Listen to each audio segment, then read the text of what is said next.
I love was being busy live. teaching everybody how to play chess. It was fun.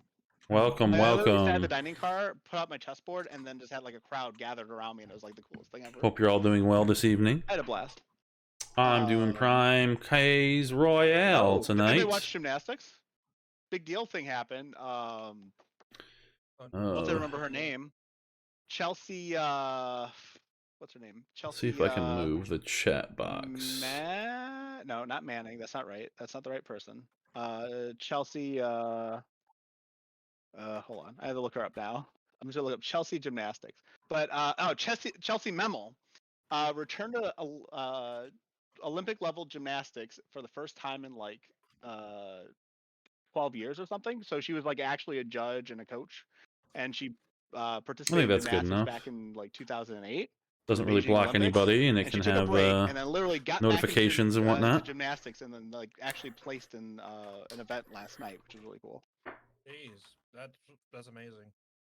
Like I don't know if anybody follows this type of thing, but I just thought it was cool.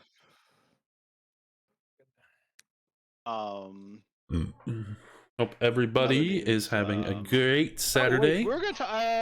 I went to a birthday party for my sister-in-law. She turned 7. Big Z. What was that? Do you think that being redheads are a dying ethnicity? Jesus. Ethnicity. I have a red beard but blonde hair. But yes, my daughter has very red hair. Wait, Cutsleeve, are you there? I meant to ask you this before we went live. I am live, by the way, just so you know. Yes, fine. Mr. Cutsleeve, are you there? Yeah, what's up? Yeah, what's up? I heard something really interesting from you. I think I was like watching like a panel you were on or something, and you'd mentioned that like the it's in the government's interest to keep like black people down or something, right? Is that correct? Do you like a small government because something like that? Yeah. So like, one thing I wanted to say, one thing I'll scream my screen is like, it's understandable to look at actors, right, and understand they have some incentive to do something.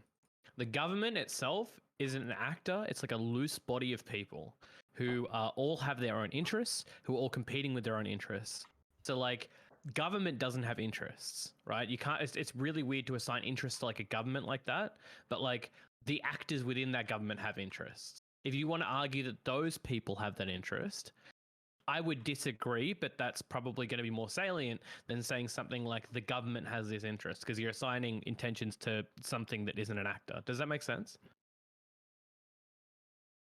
Makes sense. And I would also argue, if we're going to talk about this a little bit more, that there are more actors within government that have used the government as a means of fighting racism, generally speaking. Like the whole that's way better. Our schools was done. Thank you, Ninetails, for joining, because that's amazing what you did for my stream there.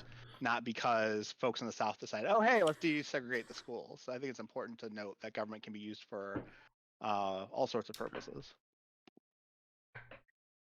Yes, it's a tool, not an actor. That's all.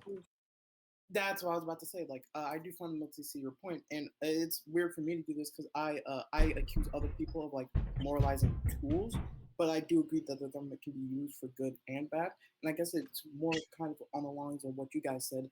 Like it's not the government in of itself, but it's the establishment's interest to perpetuate the suffering of minorities to keep themselves. But this is again like the establishment isn't an actor. You can talk about like actors within the establishment. So like, it might be the case that you'll point to, say, Mitch McConnell, who has his interests about how he thinks government should work, and who, as a leader within the Republican Party, could push certain policies, right? That's reasonable.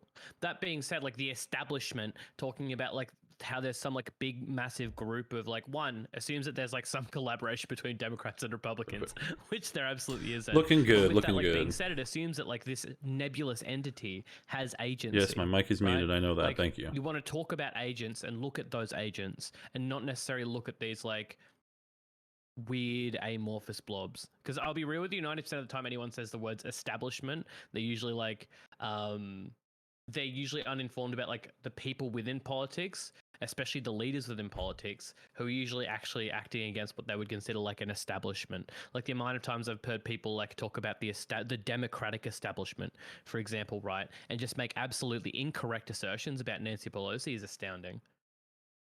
Oh, great. Thanks all for being here. To my audience, really appreciate you stopping by, joining us once again. This is the Primetime Royale, which we have Saturdays 8 p.m. Eastern. If you're watching us on YouTube, please subscribe, like, and comment, and compliment our editor, Eagle Eye Valor, on all the hard work he does. So, let's introduce our guests, right? First up, our good friend, and a champion himself, Kyo-san. I love this. I love this. The man, he's growing as a person. He understands how to give people respect they deserve. I love it. My name's Kyo-san. For people who don't know me, I'd be very, very surprised at this point. I do politics streams on Twitch while spilling alcohol all over myself. So if that's something you would find entertaining, you can find me at all platforms at Kyo-san AU. Thanks so much. All right. Next, we have Biggs. Biggs coming back and joining us. I'm extremely excited to have you around again. How you doing, Biggs? I'm doing well, Prime. I'm doing well. Thank you for having me on. I'm looking forward to this conversation. I think we're going to have some good takes here, and I think it's going to be a fun battle, and hopefully I can come out on top. Thanks so much. Okay. Next, we have Cutsleeve. Cutsleeve, looking nice there in your yellow shirt there. Looking sharp, my man. How you doing? Yeah, I'm doing fine. My name is Cutsleeve. I'm most active on Discord. I identify as a conservative, not a Republican, because I think there are some fundamental values of the United States that we should conserve while progressing towards the future. All right. We have a new person to the Royale, to my closed panels, but made a splash, let's say, on my open panels. Hello, Omni. Thanks How's for it coming going? back. Welcome to the stream. Stopping by. I appreciate you stopping by. Around here. How are you doing today? Oh, is he deafened? I'm not. Is he deafened? Is he frozen? He hasn't moved in a little bit there. I thought he was just being very yeah, pensive. Oh, no, very stoic. There he goes. Are you there? Omni, if you're talking, then we cannot hear. Oh wait, is he? I don't think. Oh, he's not in the Discord. Yeah, he's not in the. Yeah, I don't think he's in Oh, Discord. for fuck's sakes! All right. I would All right. ban him from your Discord. Okay, no. Hey, Omni. Oh, he's muted his mic too on the other thing. I can't. All right, hold on, let me. I'm gonna unmute my mic. It's gonna get weird for you guys. Sorry. Hey, Omni. Go into the Discord. Go into the Discord. That's what we're using for audio. Not this, please. Oh. Okay. I heard your words. We have one of these where we double up and we use both Discord and this and just have like echoes in place. That'd be nightmare. Where we do that. It would be amazing. All right, no, all right. Sorry, I'll just right, not. well, hopefully they'll make their way to it. We'll move on, right, to another champion. His name is Matt Latin, right? Matt Latin. Aren't you a more recent champion than Kill? I feel like that's a more recent, champion. like a fresher, newer champion. In fact, I feel like maybe I don't know. I feel like Kyo was actually on the panel that I had won and proceeded to lose. Oh, really? In fact, I do believe you're. I do believe you're incorrect, and, so I'm sorry. On top of that, I also remember what happened last time. I tried to make friends with you. Here, let me turn this camera around so we can make eye contact here. I know you're in Australia and this is a little confusing. So here, that was pretty good. Never going to happen again, Kyo. That was good. Never. That was great. Right. Anyway, didn't you lose? Didn't you just lose a coin flip? I mean, coin flip, vote. I don't know. I feel like you had something to do with it. That's why your face is in my trader's can right there. You see this? This is a trader's can. That's Katarana, and that's you. And you're down here too. So anyway, that's pretty good. I need to do this right. I need to move up a little bit so the crown's like on my head a little bit here. Whoops. Anyway, you can check me out on twitch.tv/madlad. That's my chess company. I teach chess, so sign up for that. Always with the plugs. I'm looking forward to tonight. I made a mistake last time. Last time I had appealed to my fellow panelists, who I didn't realize could betray me so hardly, or so harshly rather. So I'm going to appeal to the audience, and I will let you guys know that if I ever get first place in any of these, I will shave my head right here at the time that I get first place. First place. I have a kit right here. See, no, just in any vote. I don't care. It doesn't have to be first place for the whole thing. I'm just gonna do it for like thank you, one. Lady Mommy Pants. I thought that'd be cool to shave my head. Thank you so much for the follow. Okay. But you guys have to earn it. I hope you like my little zombie emoji there for you. Yeah, that's happening. I thought you might like that. All right. Well, that sounds exciting. I'm actually quite curious to see if you'd actually do that. Crafty Mama 123, welcome. We'll find out all to the audience here if that's something I want to see. All right. Yeah, I am Mad Latin after all. Indeed, look, it's in the name. Right. So let's try it again. Hey, Omni, how are you? Good. How are you? All right. I was saying before that you're brand new to our closed panels, but you've made quite a splash on the open panels. People remember you, certainly, Omni. So we're happy too. We're actually very happy that you come and join us. Happy to be here. All right. All right. Well, anyway, Top Dolphin. All right. So I do think I need to work on my lighting. Top Dolphin, thanks for being around. I feel like I don't have good lighting. Here in a while. We haven't talked with you in a little bit. How are you doing? I'm doing great. Recovering from a little food poisoning. But other than that, I'm happy to be here and I'm glad to show my face. How is the sound levels? Is it good? Am I coming in good? Is the panel coming in good? Food poisoning is not fun. That's gonna. How's the sound? That's gonna ruin ruin your fucking year. And it's not good. Let me tell you, it's not good. We got some electrolytes here though, so we're good. Yeah, electrolytes. Okay, buddy. Yeah, I'm glad you're on the mend. All right. Next, we will go to a person who's very familiar to my channel in the open panels. Dan the Step, that's coming through first time on the closed panels. Yeah, how are you doing? Well, I'm glad. Well, sorry. I swear it was like the wrong thing. Yeah, thank you for giving me, at least your panel, giving me an opportunity to do this invited panel. I hope to be your dark horse this time, to at least start to turn some heads and some really hot takes. If you messed up my thing again. I do it. I'm a historian by trade, and that's usually my area of expertise. But I can speak on many different topics, and I hope to have some fun here. Hey, all right. We're also very excited to see if you'll fulfill that promise as a dark horse. But yeah, we'll see if you can make it to the top. All right, let's go to the next one. Is Leftist Owl. Leftist Owl, thank you for coming through. How are you doing? Doing pretty good. Thanks for having me on. Anything else? Hopefully I can provide some much needed facts and logic to the panel. Okay. Great. Just kidding. All right. So next we'll have who's next? Next, last but not least, I think it's last. People moved around on my screen, so I literally have no idea. But Ninetales, hello. Thanks for coming back. Ninetales is the person who has persevered the longest on Royale, right? Like, will not give up. I love it. I love it. Won't let it get down. So, Ninetales, how you doing?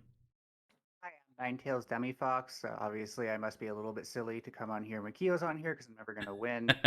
Kio's on here, or I guess Mad Lad now too, so it's a double whammy. But I do it anyways because it's fun, and I don't exactly care about winning actually. Although it would be nice to have my name on the Stream Queen. You can follow me at twitter.com/M9Scarlet. That's the letter M, the number 9, and Scarlet with 2 T's. And much different from the last time I was on here, I'm a streamer now. So twitch.tv/NineTailsCosmicFox. I'm doing all sorts of stuff that I have planned. Right now, I'm just kind of streaming whenever I'm on panels and stuff. But I want to get around to like a morning stream where we cover some news from a leftist perspective. And And I'm also going to do weather for the North American continent because I like weather. I'm a nerd like that. Okay. All right. So I guess we'll jump in. Oh, One another person who follow. is having some issues. Carrot Biggs Jr. Let me try to pull them. Thank you for the follow. Hey, Omni, can you hear us now? I don't know who you are, but that's great. Omni? Okay, well, they're working on things. Right. Oh, hopefully they can hear us.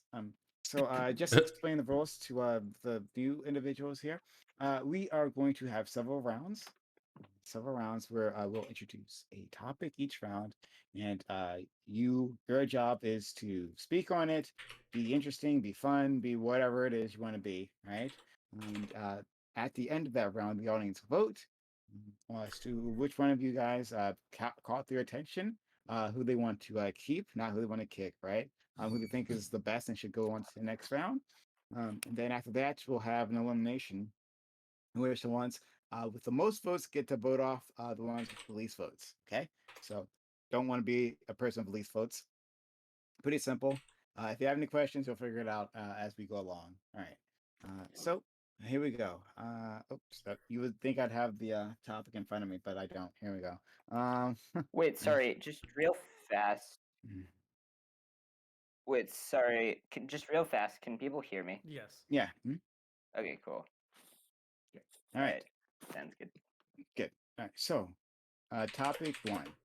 Should charter schools have any future at all in the American educational landscape? 45 minutes left on the clock. Go ahead. Absolutely. If you really like inequality and you want to extend inequality, if you really like inequality, you want to extend inequality, yeah, fucking keep charter schools. Do you even know what a charter school is? What's I absolutely do. You realize that I'm like an you realize like this is literally my field of study. Before you start memeing on with this American bullshit, you realize education is literally my field of study, right? So what's the difference between a charter school and any other school? A charter school is a private school that's funded publicly generally, right? So these are the ones that people have school vouchers they can take to. Yeah? Especially going to Kiyoson's point, because I disagree fundamentally with what Kiyoson said. Yeah, okay, rather than emoting at each other here, let's like make our Okay, my argument specifically is right now there is a distinction between the elites and the public people. And while you are correct, Kiyosan, that private schools in and of itself is a distinctive between the poor people and the upper middle class people, charter schools are the gap between private schools and public schools. I actually have data right now that supports the idea, and they especially implemented this in New York, that charter schools in New York improved public schools in New York. Okay.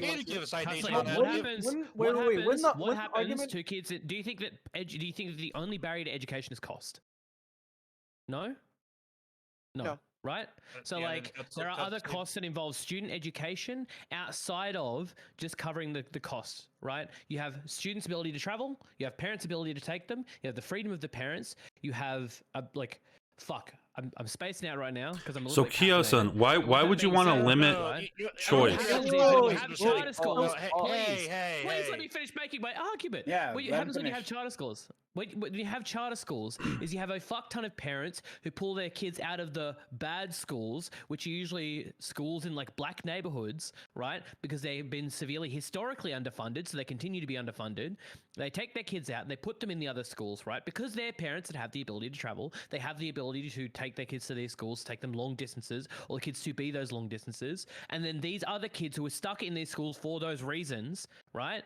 Then are left in worse schools because they get left with shittier funding. You just create more unequal schools because those other schools only have certain slots. You can't just have like one big fucking massive super university. You're going to have winners and losers, especially in charter schools with school vouchers. You still have winners and losers no matter what, Kiyosan. Okay, great. One at a time, all right. Look, we'll give Dan a try, then Mad Latin, raise your hand, Omni, then Ninetales. All right, we'll jump out of it. Yeah, Kiyo-san, I don't think you have the best idea of what of the entire issue of charter schools will be. As we could look at to other examples in the United States, specifically, I mean, we could talk about charter schools in the university, but you're just an Australian guy, so I mean, I don't exactly have I know the that best... anytime someone brings up my nationality when I'm talking about an issue, I'm fucking right, okay? The second anyone does it, you wouldn't know this because you're Australian. This should be embarrassing for you. This should be embarrassing for you. Kiyosan, Australian is schooling you. why would you... Kiyosan, I have a question real quick for Kiyosan. Why would you want to instate an authoritarian type system that forces people? Dan, finish your point. Excuse me. Yeah, we could look in places like New Orleans, where it has pretty much all the schools there, or at least publicly funded, are now charter schools. Anyone like Kiyosan says, like, oh, this is a middle gap to bring people there. How could you do that when every school now is a charter school, and it will start suffering the same disadvantages on certain social economic areas and poor areas to richer areas? That's all I'm gonna. That's what I want to say about that. Well, the thing is thank God. Right now, there's a problem. Just saying that there are just saying that things are a way, that doesn't mean that's the way they should be. To be clear, right? We're talking about like good policy to solve problems. Just because public schools are bad right now doesn't mean we leave kids to rot in those poor public schools. Right now, there's a problem in the United States right now between elitism, and private schools are a mechanism to enforce elitism in our society right now. Why do you think other countries have perfectly? Why do other countries have perfectly fine public education to the point they don't need to even discuss this shit? And the US has to be like, oh, we've got to solve it by giving private people more money somehow. Like, no, fuck off. Education isn't something like that. Education is something inelastic. It's just something you can just like solve by throwing fucking money at or pushing to private interests. Like other schools, other countries have public funding education. Just have public education that fucking works. Yeah, let's go to Mad Latin. We're gonna Mad Latin, Omni, and then That's ridiculous. I think like charter schools could bridge a gap and make public schooling work better.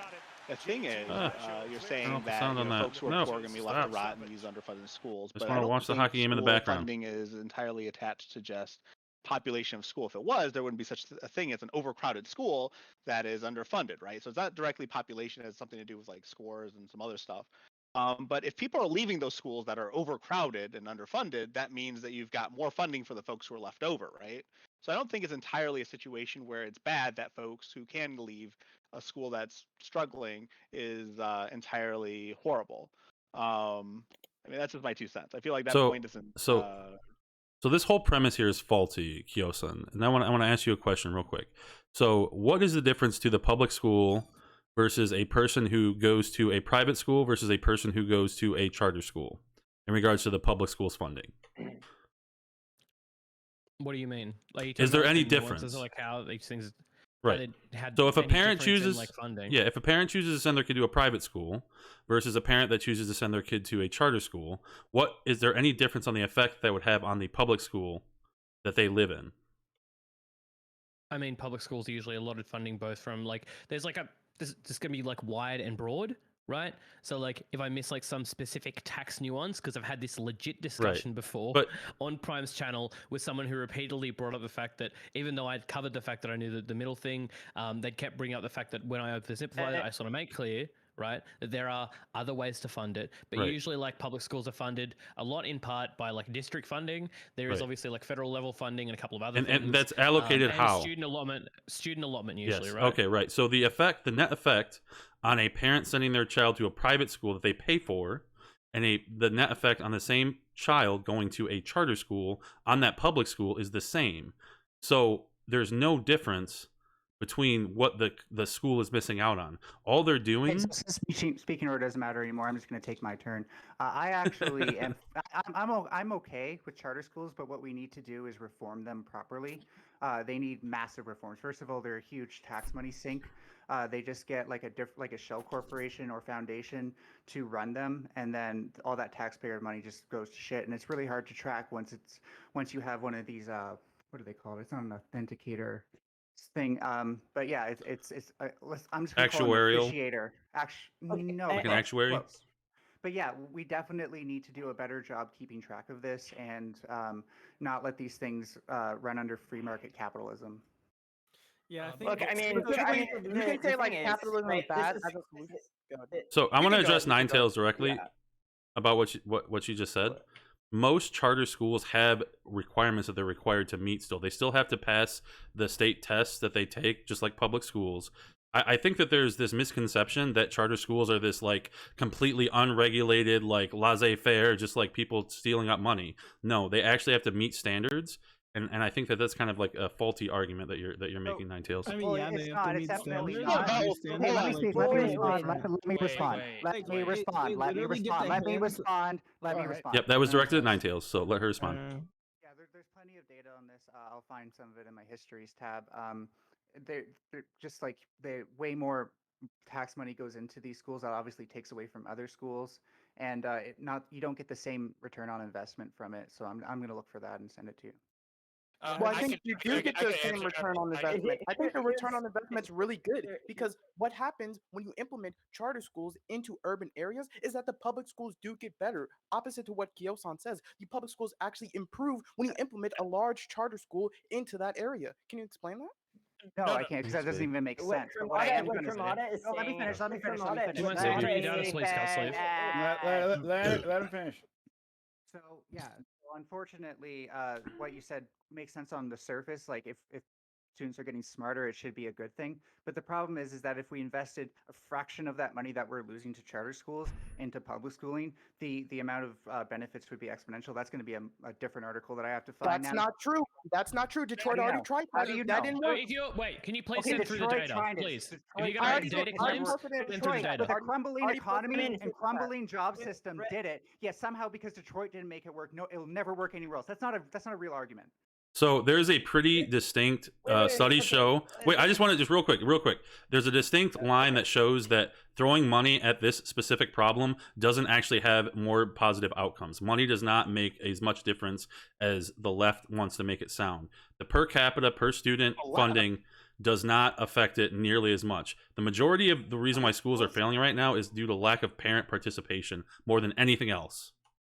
Okay, are you referring to like putting money into public schools or what? Yeah, do you have any data on this? Does anyone have any data to post, please? I'm gonna give it a shot. Okay, so here, the things that people are saying are largely not backed up by data. Charters generally result in large benefits to both students in neighboring schools and to students in those schools. For instance, there was a study by Cremata in 2014 that found that when a charter school enters a district, students in neighboring public schools experience a 32% increase in math test scores and a 48% increase in reading test scores.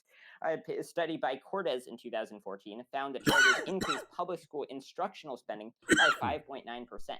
In terms of the claims about diverting money away from students, that's not true, given that charters generally get less money per student than public schools. So the amount of money per student actually increases rather than decreases. And if we just compare the result of charter school students to the result of public school students, charter school students generally do far better than public school students, even accounting for the places where even accounting for often having more selective kids. So Whitmer finds that charter schools have 5 times higher college success rates and much higher graduation rates than non-college schools. So these claims about charter schools being bad are just not backed up by the data. I'm not saying they're bad. I'm saying they need to be reformed. I'm saying that they need to be. You wait a second, Kyo. Wait, let me get this in. How about I respond to that for once? Wouldn't you respond to everything? Wouldn't this be an argument for better maintaining public schools instead of just putting charter schools in? Wouldn't this be an argument for actually investing in not just public schools, but how public schools function and how the curriculums are determined? Okay, because a lot of this can be due to the fact that thank you. Left this out. Finish your point. So what I'm trying to say is that a lot of the times charter schools will have better curriculums and have and thus increase these test scores. And so wouldn't this then just be an argument for why we should reform public schools instead of just doing charter schools? Like, why are we splitting money and splitting resources? Because it's a waste of money. That's what I'm saying. Is like, why do charter schools when just investing and reforming our current public schools would be a much simpler solution? Because they're still a waste of money. Okay, I was responding. You guys all love talking about this over the translation. So here's the holy crap! Shut up. Ninetales, finish your point, then cut sleeve. Yeah. So regarding what you said about Whitmer's report, a lot of those findings just don't even make sense. Like, how does instructional spending in public schools actually go up if you waste tax money on charter schools? There's a limited budget for education. Charter schools don't increase that budget. So if you're going to tell me that spending goes up, you better damn well explain how. Cut sleeve. The spending the spending per problem the spending per student goes. That's a different metric. That's an entirely different metric. Cut sleeve. Yeah, and I'll let you talk, Omni, after this because you're based. But okay, so the specific problem that the leftist Al talked about does exist, and the solution does exist. But the solution is to do both. We can reform the public schools while implementing charter schools around the area. And I propose that charter school is a fundamental reform of the system of public schools, since it's been demonstrated that charter schools make public schools better. But that's not mutually exclusive. That's not mutually. They're so Wait, crazy. I can send you the data if you disagree with it. No, but that's I have more data than you. God. Well, wait, I have way more data than you. I'm pretty sure when I read about that Crafty Mama that they were not allowed to reject students. Examples of this. But I don't know specifically if that also includes special education. But the article I read said they aren't allowed to reject people, but they do like lotteries sometimes and things like that. So, but maybe I'm wrong. Cutsy, did you finish your point? Did you finish your point? Yeah, but the solutions aren't mutually exclusive. You can there's a whole bunch of issues here. Schools, and you can implement charter schools as a way of reforming the public like schools. more choice is always better. So I want to make my fucking point because I've been waiting here for 10 minutes. I said at the start this increases inequality, and I'm sorry I'm getting mad because everyone's over talking each other, no one's listening. Right? I look for 2 seconds. I specifically look up Detroit, and the first thing I fucking find is that people in Detroit can't choose the school they want to because the exact reason I lined out at the start of this conversation, that people who don't have the ability to travel, who are underprivileged, aren't able to make it to those charter schools. So of course those charter schools make the fucking higher, like, bigger numbers because they're taking the better students. It makes this a really bad faith take here, but it's asinine. We're not talking about the lowest schools. The problem is the inequality increase. Of course these other schools are going to look good. Of course these average schools might look around better. But when you're talking about increasing inequality and you're shitting these bottom schools because you're forcing all the worst fucking statistics into one area to lump against others. So this one school looks like dog shit in comparison to every other school. Of course the mean goes up when you take all the best students out of the worst schools. Yeah, exactly. And why would we do charter schools in tandem with reforming public schools when the whole goal is to improve public schools themselves? It doesn't make sense to me to split these resources when you can just consolidate these resources. There is no magic bullet solution that would solve all problems in the public school. Charter schools have been shown time and time again to result in both significant improvements to the local public school and to result in better educational outcomes for the people who are going to those. It's really locale based. Just keep reading the study when I already said, like, here's why there might be a problem with the way that they gathered the data. What's the methodology and why does it not compare to what I just exactly said? Also, can you elaborate on the idea that there's nothing we can do to improve public schools? That's no, he's saying there's no simple solution. But I think there's a coherent solution where we can better fund what are charter schools and have a better curriculum for public schools. So somehow charter schools have figured this out, but public schools can't do anything. That seems like total nonsense. I don't think that's what they're saying. Wait, that's what it ends up being. That's what it amounts to. Okay, no logic. No one's saying that charter schools. I know logic is hard. Have figured it out. Top off and go ahead. I know logic. No one's saying that charter schools have figured it out and public schools haven't. The argument is that charter schools are able to handpick the students that come into them. Now on the idea that and that's actually not true, by the way. Like one of the only differences is that charter schools get to create criteria in which what students are allowed to come in, and they're allowed to deter students. There's actually public schools that do this too. I know in the DC or the Baltimore area, the way they do their schooling is that you apply to the different public schools and you can based on your application criteria, you can get into different ones. I don't see the big deal about charter schools. I understand the issue with them increasing inequality, but right now our school system's so fucking bad that maybe in the long term, 20 or 30 or 50 or 100 years down the road, we should get rid of them. But right now it seems that maybe there's some benefit to removing certain amounts of students away from out of school population so that other schools get so that like okay, Top Dolphin, I love you, but the first thing that like inequality is the biggest issue in the United States right now. The United States has Gini coefficients on the same level as fucking South Africa, right? Yet again, like it's yeah. So I want to correct something here before we move on. Before we move on, because this is the heart of the issue, guys. Education systems just. They just have public systems and they work fine. That's the point I'm getting across is that we don't need any other system. We don't need private schools. We don't need charter schools. All we need is public schools. If we just focus on the infrastructure and how these schools function, then we can come to the solution for our education system. I'm not saying it's perfect. So I want to stop something here. I want to stop something right here. What you guys fail to realize that charter schools cannot reject students. Okay, don't worry. I'll meet they don't do that. I'm gonna do that for you. All right. So Mad Latin, go ahead. So I think like this debate just comes down to two basic things, and I'm looking for data on this. The first thing we need to figure out is, are charter schools harming local public schools? We've got Kiyosani's hypothesis, or maybe theory, that folks who are entering charter schools are going to be the best students. I'm looking at it right now. They are not allowed to reject students. Okay, they basically function exactly the same as public schools, except they have a different structure, which is the charter. Specifically, like I mentioned. I am not done. Fuck off. These things aren't mutually exclusive. Getting heated in here. Oh, I'm not done. We'll talk about it. It's fine. You can ask me questions after I'm done. And yeah, I understand that's not mutually exclusive. I just want statistics on like what the relationship is, right? Like how often does this happen? Because it's not systemic necessarily. It could be just situational, right? The second thing I want to figure out is it impossible to improve public schools while charter schools exist? For some reason, there's like this idea that if charter schools exist, it's impossible for us to pour funding into public schools and make them all bright and shiny and stuff. And I don't necessarily believe that. I think it's entirely possible to have your charter schools on the side existing or whatever, and then you still work on making the public schools better. The problem that we have, I think, is the lack of political will to make the public schools better, I don't want to just blame charter schools and use them as a scapegoat, because I don't think that's fair. I think it's more fair to say that there's politicians and folks who have an interest in making public schools not as good, and we need to attack those individuals. And if they are related to businesses that run charter schools, like say a Betsy DeVos type thing, then we need to deal with that separately. But those are my 2 points that I want to bring up. And I'm really curious, does anybody actually have empirical data on any of the two things I brought up just now?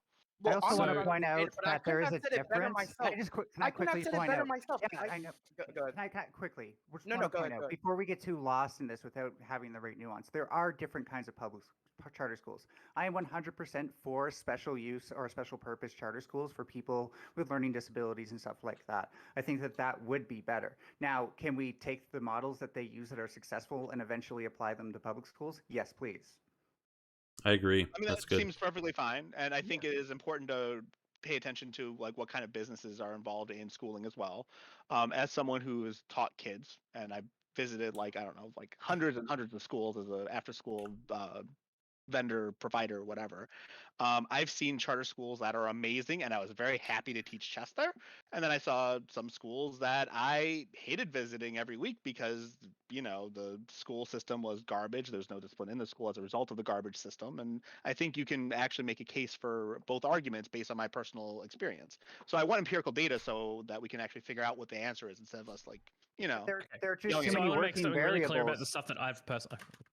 I was just going to say quickly, there are too many working variables to actually get clean-cut statistics that show causation. Like you always have things like income within the neighborhood, but within families as well. So with all of these variables that you have to work with, I think that the best we can do is talk about like what is actually causing these things instead of just looking at numbers that have no meaning.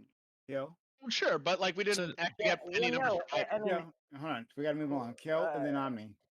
So to be specific, it probably sounds like I care more about this than I do because I'm having to raise my voice over people. But like charter schools seem to be not the worst things. Like there are worse things to worry about. But if we're talking about effective policy that we should be pointing to and looking to pass, because realistically we have an attention span attention economy, whatever the fuck it's called, and into what we can point our like hands to and solve at the same time, especially in terms of what gets media attention, putting more charter schools in, especially school vouchers, which is is like probably the worst thing we could be pointing to. There is like a fuck ton of other solutions to solving the problem of education rather than pointing to charter schools. To be clear, there are benefits to charter schools, and I will list them off now. You will see that, like, especially among like Black Africans, you'll see like I think it's like a 4% short-term point increase in test scores, which doesn't seem to hold for long run, but they do increase. And they are better for those people. White people actually tend to see a net negative, funnily enough.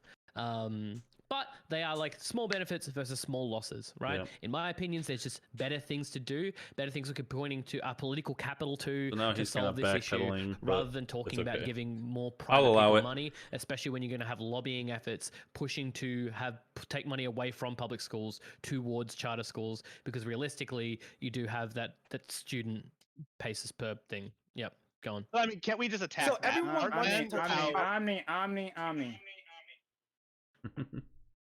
Yeah, I mean, the thing is, so you can give theoretical explanations of ways that charter schools may Cutsley with his echo benefit or harm. I think we have strong economic reasons, just on purely theoretical grounds, to think that they would do more harm, because we would expect that parents generally know what's best for their kids more than government bureaucrats. So allowing parents to have more flexibility in terms of sorry. It's okay. In terms of schools, would generally result in better outcomes. Furthermore, charter schools have to innovate, given that that 72% of all charter school laws explicitly instruct charter schools to serve as laboratories for new models of education, which require that they develop new ways of educating students better, which is why it's not surprising that time and time again, charter schools, according to Eden of Manhattan Institute, they experience 32% higher test scores and a 19% higher college attendance rate. They consistently raise the resources of surrounding schools. The issue that was brought up about funding trade-off is not true. Funding per student goes up in public schools because the amount of money that charter schools get per student is lower than the amount that they would get at public schools. So they can dedicate more money for each student. And so as a result, overall costs go down and outcomes go up. The empirical literature is very clear that that's the general trend. Okay, great. Because Dan, give it. No, Dan. Yeah. I can't believe like a lot of this people haven't even acknowledged that. A lot of people don't know that many of these charter schools are way more expensive for an average person than a regular person. Like there's programs for children to able to get free meals in elementary school to other public schools just because of a government program that helps them do it. Charter schools don't have to liability do that. They still have to. These kids go away hungry, and that's like the only way they could do it. Along with that, these charter schools are made for a profit. They have stakeholders. They could easily also shut down the school in the middle of the year for the sake because they don't make enough money or all the investments pulled out of it. It's utterly ridiculous that much of these points like we keep defending them while these are just for-profit institutions for like educating children. And it's just I don't know why like Chaos and Cats like go to the end and defend it on the basis of his own perspective opinion coming from a different country other than most of our own, which are mostly affected. Wait, it is so silly one to quick say note that on charter Omni schools. said, It is so silly to say that like the outcomes of charter schools are bad because like that's the whole reason we're arguing that they like increase inequality. Like the idea that charter schools are all gonna shut down and take all their money elsewhere is like really stupid. Okay, right. Please, I need to respond to Omni. I haven't had a chance. Okay, all right. I'll respond to Omni. It'll take me like 2 seconds. Okay, please. One, I'm really surprised you keep saying that the literature is clear on this, considering this is actually one of the most divisive points on the literature. There are no medicine, and I'm surprised you haven't posted anything yet that I've seen. All you've said is referred to these nebula studies, or maybe even quoted an author, which is cool, but I'd like to actually see the studies, please, if you can post them. That being said, the literature is absolutely divided on this, which is one of the reasons why both of us are able to point to different studies, which I've been posting in the chat and in the VC chat as well, right? About these things. The other thing is like having other models is cool and experimental models is sick. This is one of the better things about charter schools, to say a nice thing. For example, for anyone here who knows what a Montessori model is or a Steiner model, those models aren't necessarily aren't able to be done by public schools because of the ways that public schools are set up. So that having those as like charter schools isn't the worst idea because those alternate models of education have massive amounts of value. I have a preference for them personally, right? I really like Montessori Montessori schools. I think that their whole arguments are based on flawed clear. Please information. stop stating that it is, because because there's absolute they can't reject students. Like division on climate change. This There's is like no effect division on public schools, issue, right? If a person would Yeah, send them to a right. private So school or a charter school. Cut sleeve, Biggs, and then Ninetales. Yeah, so specifically some fundamental problems on this information. My problems come with Dan. I don't think Dan's correct when he states this. I actually took a look at the article. The article didn't make any relation to the public and private schools. All they said was Katrina hit New Orleans in a way that private schools couldn't bounce back the public education given to these New Orleans. They never made any comparison to public. Yeah. Well, wait, they made no comparison to the public or private schools, and they never made the statement that public schools would have done better than New Orleans. Your data does not prove your point. The public schools only lose money if they go to somewhere else, right? But if they're arguing to send them to a private school, the same is done either way. So if they send them to a private school or a charter school, the effect is the same. So why punish them? Never said public schools would have worked better. This is a dispute between which works better, charter schools or public schools. And your article does not make a point on whether charter schools impact public schools. It doesn't even reference public schools. Okay. All right, Biggs. Yeah, so I think that the one thing that I've noticed from this panel so far is that a lot of these arguments are based on actually incorrect information. I think that some of you think that these charter schools can just reject any students they want. That's not true. What Dan Stepp said about the food programs, they have those in charter schools. I think a lot of this information is just incorrect, and I think you guys need to search a little more and see, like, there are studies that show that there are some benefits and some negatives to public schools because of charter schools, and the effects of charter schools might not necessarily be as beneficial as people make it out to be. But I'm all about freedom and choice, and competition breeds better outcomes overall for the most part. And again, I know this is a little bit touchy because we're talking about public education, and that's something we need as a society. But I think that having more options for parents and giving them the freedom to choose overall is a net benefit to society, and I think we can work out these problems with the public schools themselves, but still allow for charter schools to have this choice. And I agree with what Ninetales said about having specific programs for people like special education, like having these charter schools that are specifically catered to specific needs of specific students, therefore giving them a leg up. So that's my my opinion on that. I don't know why we keep making this point that like parents know what's the best for their children. Tails.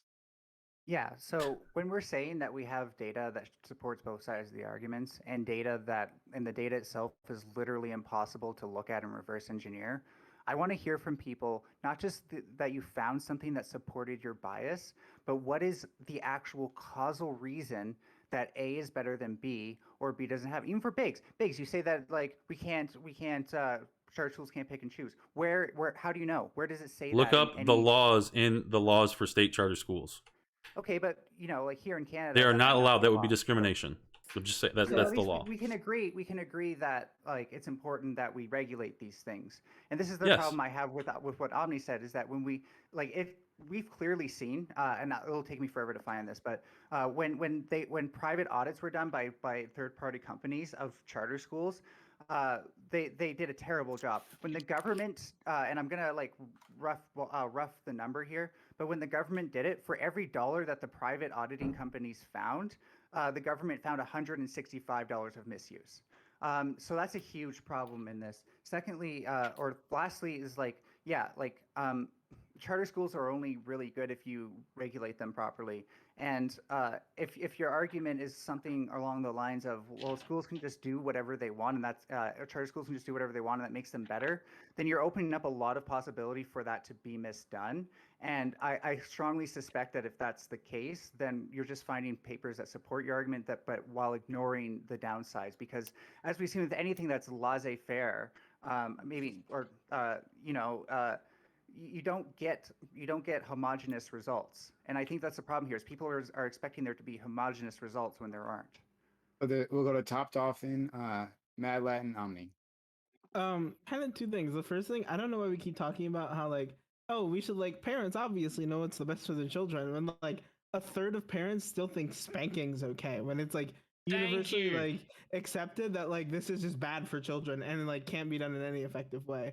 And the other thing is like, I don't necessarily think that charter schools are like great and that we should like be building more of them, like card sleeve, but like obviously like I don't get the point of like chasing these charter schools down when like it seems like the kids that go to charter schools in general, like on average, get better educations than kids who go to public school. So instead of like demonizing charter schools, we should allow them to do their thing on the side while we like focus all of our education and voting power and money into public school systems. Because that money that's being wasted by charter schools could actually be put into like public district school funding. And I just got to point out, like public schools is a bit of a misnomer. We know what that distinction means, but charter schools can count as public schools. District schools are usually what is said in like this discussion to differentiate them from a charter school. Yeah, I think the main thing is the fact that we're wasting resources like teachers and faculty and all that on schools that, while may be better than public schools, aren't serving an actual social utility beyond giving certain people better education. Mad Lad. And I think Mad Lad. You jumped the turn. Mad Lad, and then Omni. So I think I agree with Ninetales that reforming charter schools is definitely a topic because there are definitely businesses that squander the resources they're given. I just don't understand why these people have this faulty information. Like, which is better. Why can't we just have more choices? Like, why can't we just have more options? Be involved in the future of our education? The good thing about this is if they don't do well, the parents don't have to send their kids there. It's just as simple as that. Like, if they're having if they're not doing their job, then they send them back to the public school, and the next year they get their money. Like, I don't really see we don't know the downside. Like clearly what the impact is. Apparently, there's a lot of divided debate. We have no idea. So if we don't have an idea of what's going on, then why are we talking about removing it from the equation altogether? It just seems kind of arbitrary and silly. Well, let's say they were like impossible to regulate, then I'd be entirely against them. So if it was like impossible to regulate and it turned into like a private prison situation where kids are being directed to these schools and then there's these companies that are just like raking in the cash and the students are all suffering as a result, and that story is actually legit true and happening all over the place. And you think parents would send their kids there? That doesn't make any sense at all. No. Like well, hold on. Like, I don't necessarily think that all parents are aware enough about the circumstances that they're. Are you a parent? Yeah, I'm a parent. And are you not aware? I mean, I'm aware as I can be, but like you're pretty aware. I bet you're pretty aware. No, I'm sorry, Biggs. How many parents, Biggs, have found out that their kids were being sexually assaulted by folks that they trusted? Are you telling me parents are always aware? No, they're not. So fuck off. Absolutely not. Yep. We're gonna go that way. Okay, sure. I'm just saying that you are trying to. You're gonna take it completely to the absolute extreme. That's fine. You go ahead. You try to negate his argument. Ridiculous. And he goes completely off the rails with it. That's ridiculous. No, I'm not going off the rails with it because parents can't. I think you're getting angry because you know you're being dishonest, because I think you know what your I think you know what your kids are doing in school. I'm just saying. I'm just saying. Trying to provoke him into this. Okay. Made incorrect and ignorant comment. The comment was that parents are always going to be aware of what their kids are going, and then you challenged me on whether I was a parent or not, as if that has an impact on my assumptions about how this is going on. And I think it does have an impact. Big, stop. Fine, okay. But let him rip into me the whole time and then not say anything. Neglected some very obvious stories and scenarios that have occurred in our society previously that show that parents don't always know what's going on. I was just making a very clear point that parents can't actually always know what's going on. They'll get some indicators, but there's lots of parents who leave their kids with abusive babysitters too. Like, what do you want? Yeah, there's shitty stuff. Right, so we'll go to Omni, we'll go to Al, and then Dan. Not even me. Not even put me on the thing. Even though I just got reamed. Ninetales. Ridiculous. Who asked, what is the causal mechanism by which there are improvements from charter schools? Couple of causal mechanisms. One is competition makes it so that if public schools are not adequately providing a good service that parents want to send their students to, that students will leave. And so if we think that parents generally have their children's interests in mind, though obviously not always, then parents will generally send their children to charter schools more if they're good. And so the local public schools have to improve the quality of their education to compete. it would also, in local public schools, increase the funding per student, because the amount of funding diverted to charter schools per student is less than the amount of funding that they get per person in public schools. It also forces innovation, given that 78% of charter grants require new innovative approaches to education. Claims there is empirical uncertainty on this issue. There is empirical uncertainty on every issue, but the better evidence is decisively in favor of charter schools. Kiyoshan made the claim I don't know. that there are no See, meta-analysis. I hate this panel because like I feel like there's no moderation, so you have to jump in when you feel like there's a opening, and then as soon as I do it, I get fucking shot down, and then literally give him like 2 minutes, and I say like 2 words. Did you read the meta-analysis, or did you just read the Cato Institute article? That's fine. I read the abstract of the meta. You read the abstract.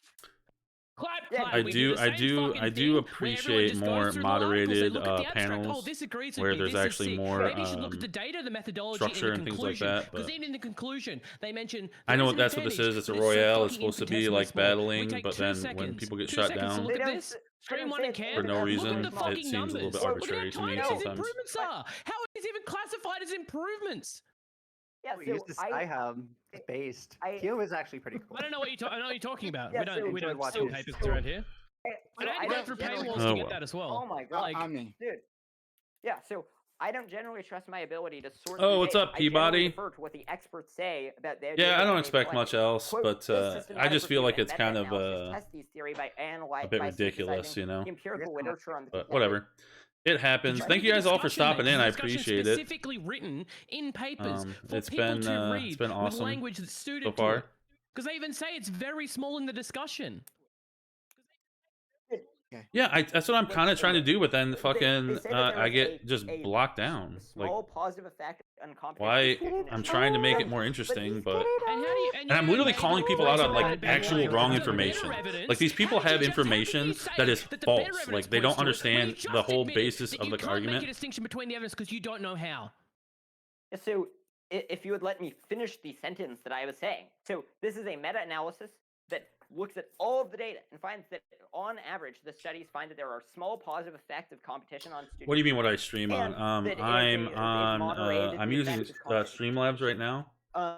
It said that, and if you also read that, you'll see that they find that there's disagreement, specifically on the point that I mentioned. Disagreement. They found overall that the general effect is positive. I just wish we could get more actual like is positive of charter schools, discussion and not just this like garbage. By people like Ninetales. Just fucking ridiculous. This garbage that people just spout. It's so dumb. It frustrates me. These people, a lot of these people don't know what the fuck they're talking about at all. It's just so dumb. In certain cases, much of the funding is diverted to unimportant things. If despite all of that, they still offer a consistent improvement, then well-regulated charter consistent improvement. No, it's not consistent. They even say it in there. They're saying that overall, there's a very small benefit. Overall. Like, these are not always very that's not what the word consistent means. And you still haven't answered the question as to why you say the better studies find this when you said you can't distinguish between the studies. I mean, he's already an abstract bro, so. Okay. All right, not make snipes like that. I'm just curious as to find his reasoning because I know that Omni's going to say something in response to this. Omni, make it quick because we got to move on. We're waiting. Yeah, so I think that it is generally I generally think that people's ability to come to conclusions about what their study is saying, they generally have greater ability to come to conclusions about what their study is saying than I, as a person who is not a researcher, have. So they are the panel is using why can you say that the better StreamYard for you admit you were wrong. The panel just for the video, and then we're talking about in we're talking about talking in the Discord. All right, look, I turned my volume down. Prime. This is Prime's Royale panel. So I think he does it every Saturday, and it's a voting off panel. Being in the future of America's education system, insofar as they are. It makes me sad because I want to stay on and like discuss more of these topics, but like if this is how it's going to go, it's going to be pretty disappointing. So I don't know how many votes I'm going to get to stay on, but it seems like they do implement. I actually have reasonable takes, learning and these people are just ill-informed, to be honest. etc. But insofar as improving education overall for the country, I don't think they should be the driving force of that. I think they should be relegated. It's on mute because it's There's two different systems being used. The video is from StreamYard and the audio is from Discord. So that's why we're muted in StreamYard. Ultimately, which is what you're seeing on the video screen. For our society so is even though it looks like we're all more muted, we're really not. According to Kyo-san, and further. Yeah, it's definitely a blood sport panel for sure. But it just frustrates me that like I can't even get my blood sport in. Like I'm trying to make it more exciting. Let politicians just sit on their ass about improving our education system. It's fine. I think ultimately they could be still implemented in the future of America's education system. I just don't think they should be used as the mechanism by which we improve the education system. They should be just relegated to what we can do about improving what we already have. I agree with the last part. Dan, cut sleeve, then Ninetales. I don't know what the guys who said that some charter schools have like a program that does with poverty children getting food stuff. That is some schools. Public schools do all the schools because of a federal program. I don't know why the hell you said that. The one thing entirely in the end, I am for the good parts of a charter school, which is diversity and at least it's learning wrong. environments. It's literally wrong. Like all it requires is for them to apply for the program. That's it. It costs the school nothing more. It's not like they're filling their coffers. It has nothing to do with that. Will be magnet schools. That is a dumb statement. This thing should be. This guy literally has no idea what he's talking about at all. Schools that were meant just for learning and should be done through a public manner than to be like, oh, this is not getting my money out, just put it off, and then the school closes because you're a rich dude who has to away their money. That's what I'm arguing for. Okay, let's go to cut sleeve and then Ninetales. Cut sleeve. I'll be right back. I'm gonna. Hello. All right. Yeah. So specifically, I can see both sides of the argument now, assessing the data and conclusions. So on Kyo-san's point, charter schools are obviously better because they're good at funneling, and most good kids travel to the charter schools, which is essentially the brain drain problem. Now Omni brings up the point, and Omni and I have data that says, irresponsive of what money charter schools absorb, they make public schools better. Now, on the abstract question, I honestly agree with Omni here. I don't think, unless you're a big brain like Kyo-san, I don't think you have the actual irrespective to absorb the data. So we just that wasn't look the at reason why I brought that up. To be clear, cut sleeve. I'm perfectly fine with reading abstracts. I hope that people read discussions as well, because discussions are there for that point. Right. The point that I brought up was the fact that there were some things saying, well, the better studies find this, but you can't go between those. Cut sleeve. Finish your point very quickly. That's not your point. Then I don't want to straw man here.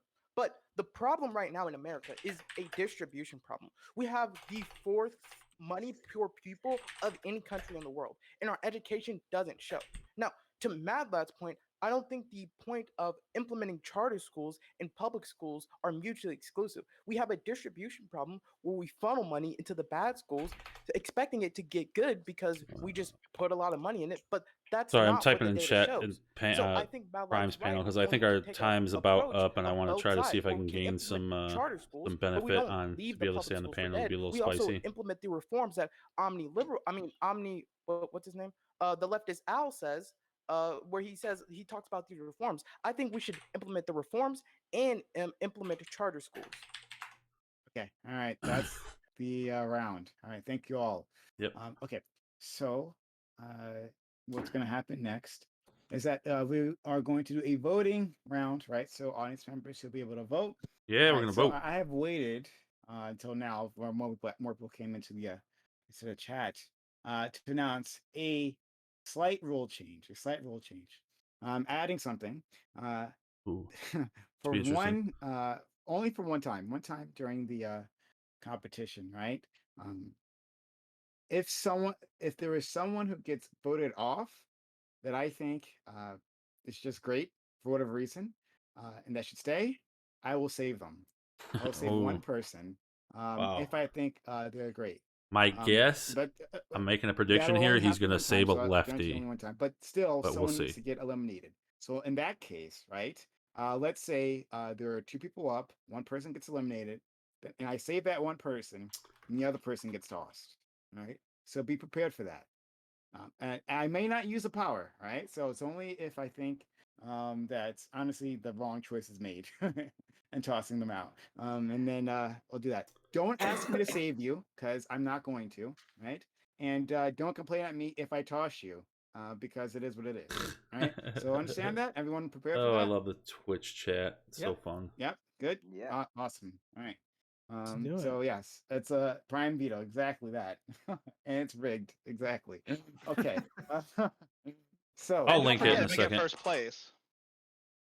And he's gonna post shave his head. a link, and then I'll post it to you. I'll post it to the chat. Now I'm gonna put the link in chat just momentarily, but so everyone can understand, including Kyo-san, right? You have how many minutes? You have 5 minutes. You have 5 minutes to vote, right? And no more than 5 minutes, right? So No more, no less. when I do the refresh, right? That's when the round is over. Not when you do the refresh. When I do the refresh, right? Kill. Total fash. When does it count? When I say it does. Total fash. This is my show, and you're just living it. Right? Kyo-san. Kyo-san. Fucking love Kyo. He's Laying down the great. law. Where's the thing? So we're gonna put the link in chat. Let's vote to keep, not kick. You want to vote to people. keep. Vote for who you want. Which of these individuals want to keep to go into the next round? Not you want to kick, all right? Whoever's the most popular, or at least the most interesting, most fascinating, whatever. That's who you're voting for. 5 minutes. Holy shit. By the way, for the people. Just Okay, on a note, what we can do that's sick. Everyone watching right now, better fucking vote for me. Okay. So so just a quick note of things that we can do to improve our schools. In my opinion, I would love to see, and I did a stream on this recently. We went over Alfie Cohn's evidence on it and a lovely video that was done.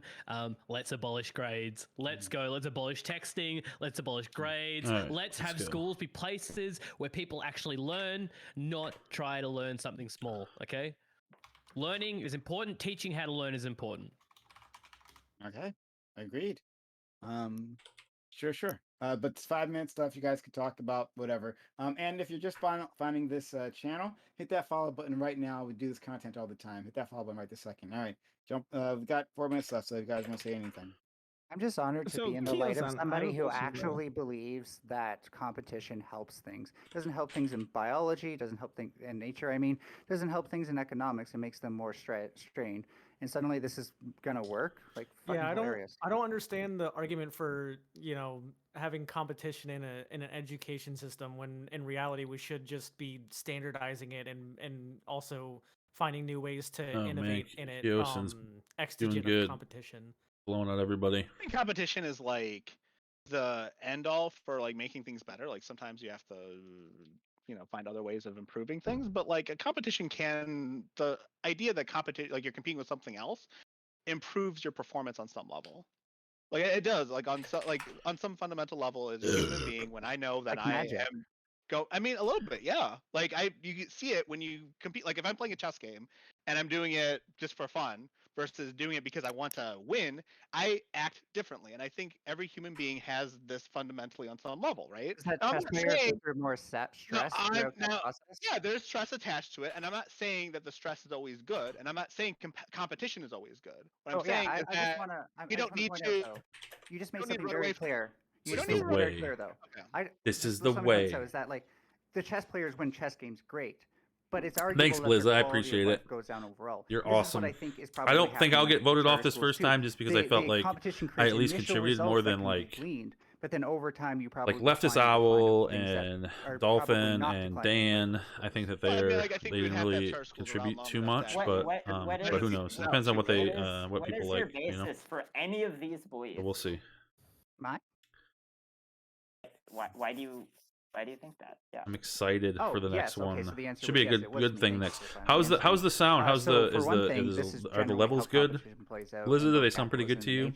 For I'm example, trying to have my mic be a little sometimes higher than the competition rest of the feature panels, can but stabilize things, but usually that's because not having competition would yeah, be I'm not the inherent lowest, with which is that. good. Yeah. Now, I don't think it's Good, thank inherently you, bad Blizza. to not have Yeah, competition there's in school. I mean, it's Saturday Guess night, what? it's summertime, These are most kids' people lives are we're talking actually about, out not interacting with not the society, not freaking just first arguing quarter with strangers on the returns on their internet. stocks. I don't really know any So, of these people. I don't even know you, like, I Blizza, don't but think I at we least know ever you a needed little bit competition. from I think adding seeing to it you in other changes the panel, or landscape not in a panels, way that other creates more chats and strain whatnot, on and things, such as funding for on the schools, which Discord. you So still haven't seen any evidence that it doesn't. And so that's my So problem with it. and And funding per student goes up. I'm gonna be right back. I gotta go use the restroom, Why? but But So, you just I'll be say right back. that you keep but on the saying these thing is, things that make you sound correct. It sounds like you're just the jerking point yourself is off that and the, saying No, whatever you think. what? We have Yeah, no, less than so 2 there- minutes. so- Hold on 1 second. We have less than 2 minutes left. Vote right now. Oh my We God. haven't voted yet. God, I didn't Vote give you right guys this second. the link. Vote Yeah, so right the- this second. Go ahead. So the obvious causal account of why funding per student goes up is because the amount of money that charter schools get when they get an additional student is less than the amount of money that public schools get per student. And so directly, if more people are going to private schools, then just by necessity, the amount of money per student in public schools will be going up.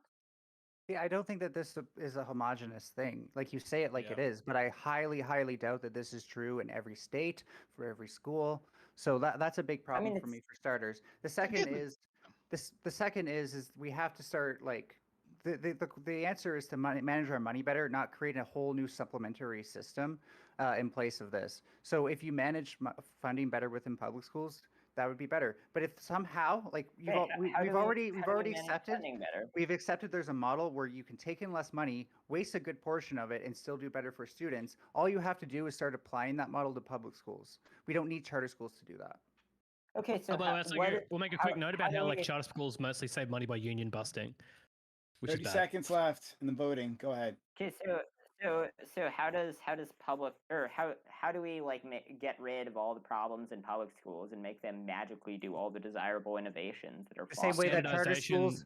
It's the same way that charter schools magically solve them. The reason why charter schools do them is because they have an incentive to do them, given that their grants requires that they develop new innovative educational programs. If those new innovative educational programs don't work, then people don't go to the school and they lose this funding. Was the case, what you would say is, wait. If this was the case, what you would see is the US would have uniquely high testing scores compared to every other nation on earth who have standardized education because they have that.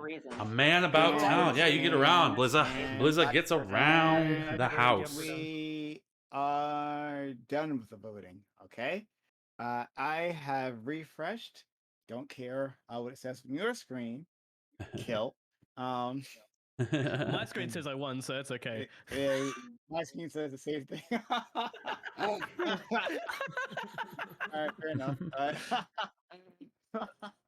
All right, coming in at number one, by by quite a bit actually. Our boy Kill, right, going in strong. Chat loves the shouty, rigged. man. Indeed, they do, right? Followed relatively closely by our guy Mad Latin. Nice work, man. Nice work, Mad Latin. Let's put you up in the shameless dude you are. In the winner's circle. Shameless. Right there in the winner's circle. All right.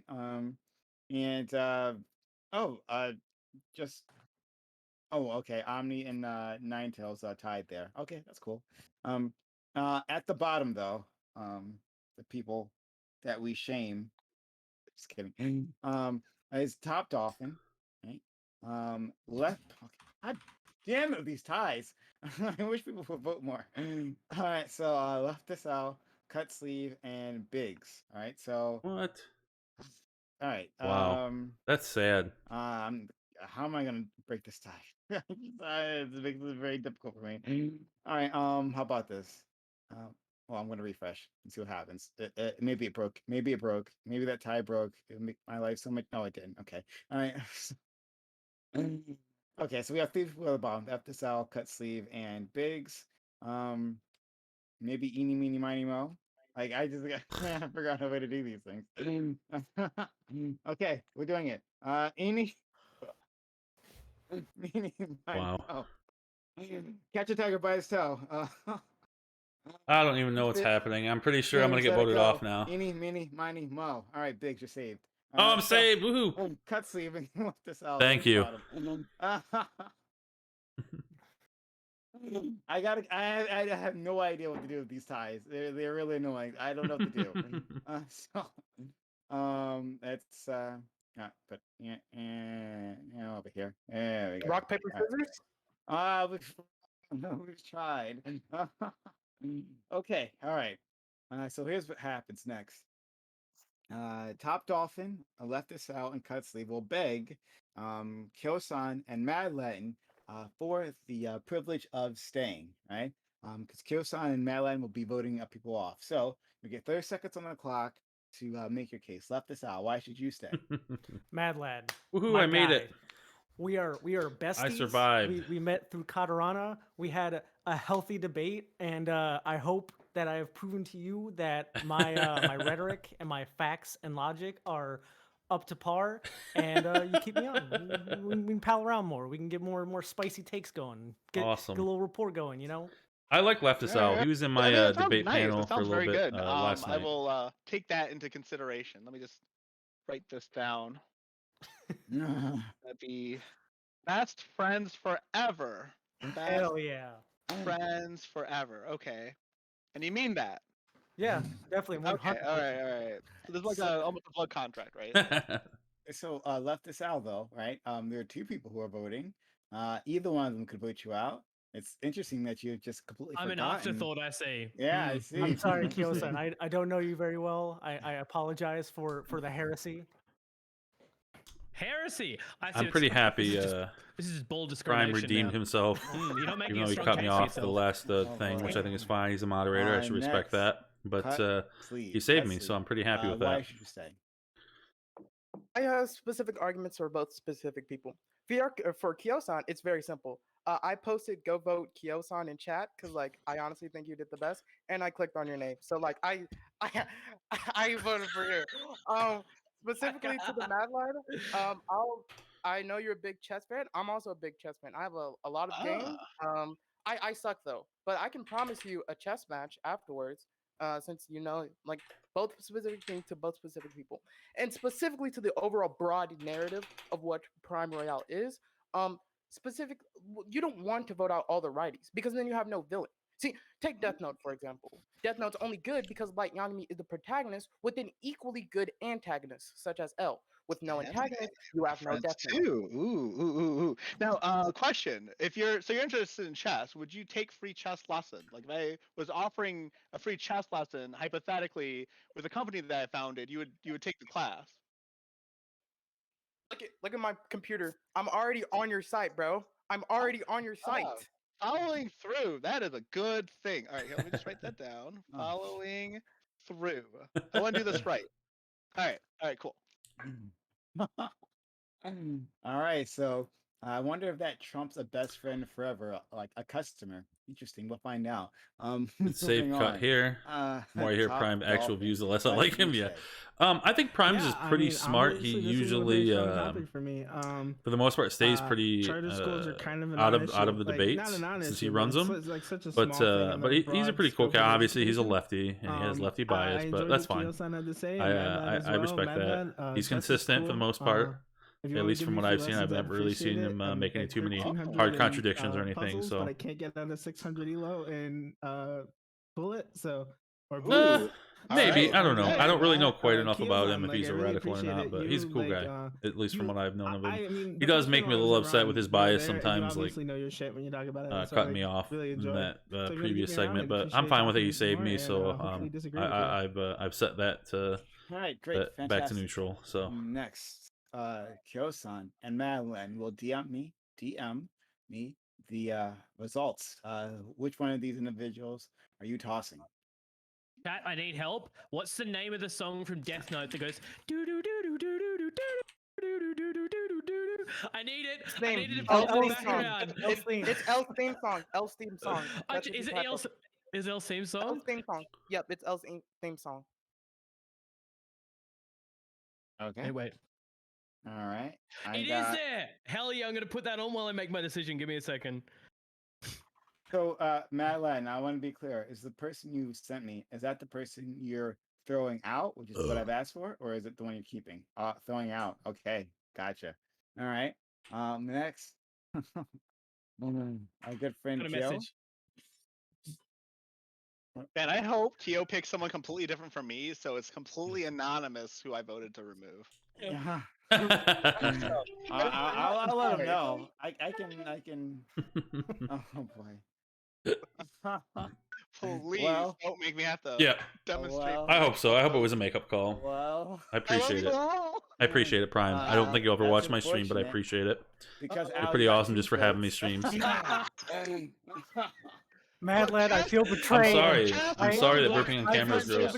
I'll be real. My reasoning here was Dolphin seems to have already done the reading on a later topic, which I'm really excited to talk about, and is the main reason I came on today. And Cutsleeve is Cutsleeve. I just love Cutsleeve. He's so like immensely positive, even though we disagree all the time. Love that kid. I love him so much. He's like my favorite. I can't throw him out. I can't do it. Okay. All right. Well, you've empowered Al. You've empowered Al now. To toss one of these people out. So, Al, since you got 2 votes, right? That means one person has got to come with you. Which one among Cutsleeve and Top Dolphin is going down to the grave with you? You guys can you want to make a case to left us out if you want. If not, leave it up to his mercy. No? All right. Well, Al, make a choice. That was it. No case. Okay. All right. Rip. Nice. Okay, all right, it is what it is. Though Cutsleeve, I actually really did enjoy you here. Like, my boy Cutsleeve. I think you really did a good job, actually. I like Cutsleeve. I think sincerely you did a fantastic job. He takes some bad takes sometimes, but Al, like a zombie, we'll see. dragged you underneath, right, into that deep dark void with him. So my thing is gonna move and be weird on my stream now. Right? Any final words you have to the audience? Yeah, Cutsleeves gets kind of a bad rap. For sure. My name is Cutsleeve. You can find me on the Discord. Hope to see you guys next time. All right. Yes. He's so positive. I love it. Yeah, I like Cutsleeve too. I like having him around. All right, thank you, buddy. Next, Left Us Al, the one who murdered the sunshine in our lives. Left Us Al. We have a. Yeah, I'm the leftist style. I do react to any content, sometimes media analysis. I'm doing a series of interviews called The Voices of Pride on my channel. So if you're LGBT, if you follow, he's a good debater. He definitely knows what he comes to talk about for the most part. I haven't really heard him come up with any BS. I think some of his approaches are a little bit all right. Brass and not the best option to take.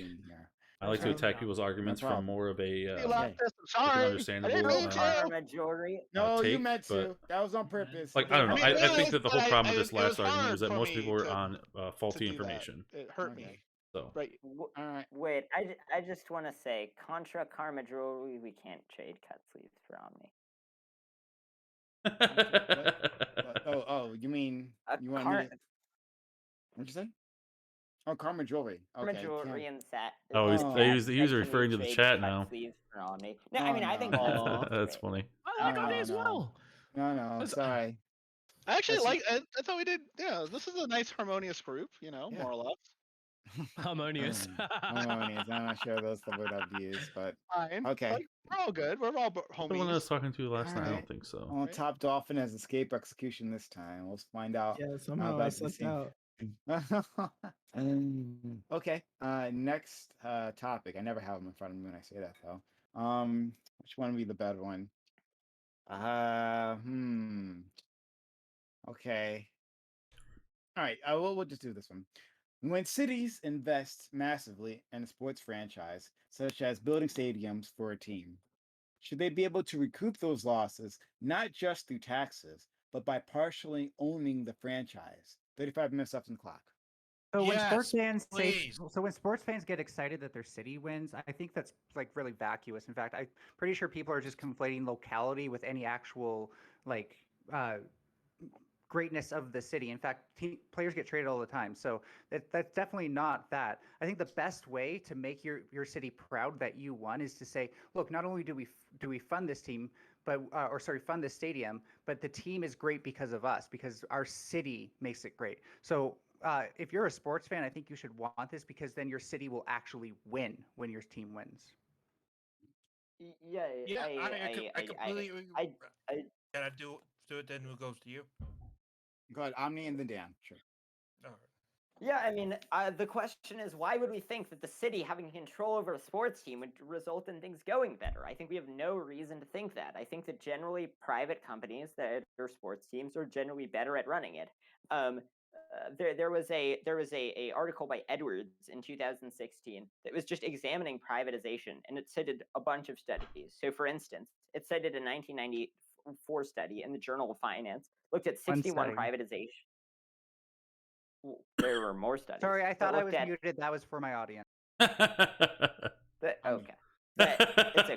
That looked at 61 privatizations in 19 countries and found, quote, strong performance. That's why I stick to the without sacrificing employment. I stick to the after being privatized, push to talk. Firms increase It's real much better. sales, become more profitable, increase their capital investment spending, improve their operating right. increase their workforce. A 1999 study in the Journal of Finance compared the performance of 85 firms across 28 countries before and after privatization. Omni seems to know what he's talking about. It finds that privatization yields significant performance improvements. A 2003 study in the Journal of Public Economics found the empirical literature has provided. So there's a lot of different ways these are structured, but it just kind of depends on what the cities want to do. Found that greater access to services, I think that there is a problem when people look through rose-colored glasses, whether they're stream or they're, their stream, their team is like who are the people that are making these decisions? Usually it's like city councils and things like that, so they could be very easily to be influenced by high level marketing and high level executives for different corporations. But we'll see. For the consumer of sports. And then we look at when we gather data and look at what the empirical literature suggests, we find that that's just overwhelmingly the case. Okay, so what you decided there is that companies have an incentive to make us. We'll go to Omni. Dan, sorry, we are Omni. Dan, Biggs. Go to Dolphin, and then Ninetales and Malad. Yeah, I respectfully disagree. Yeah, Kill. Last one.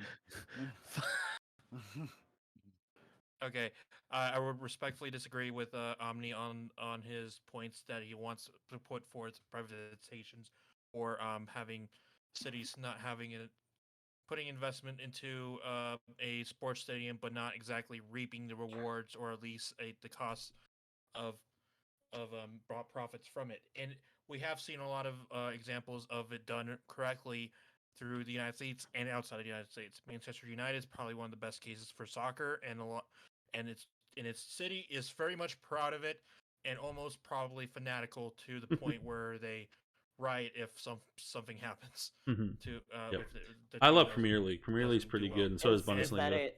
Can I finish?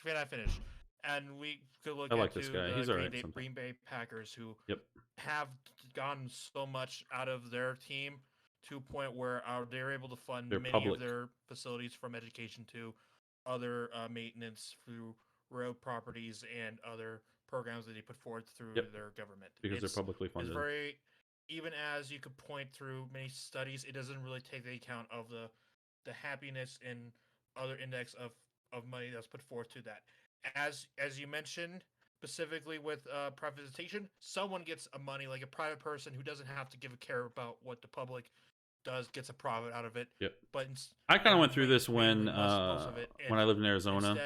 There was a whole big thing about the Coyotes being sold and how the city owned the rights to the arena and all this stuff, and it was a big mess. But I wanted them to keep the team.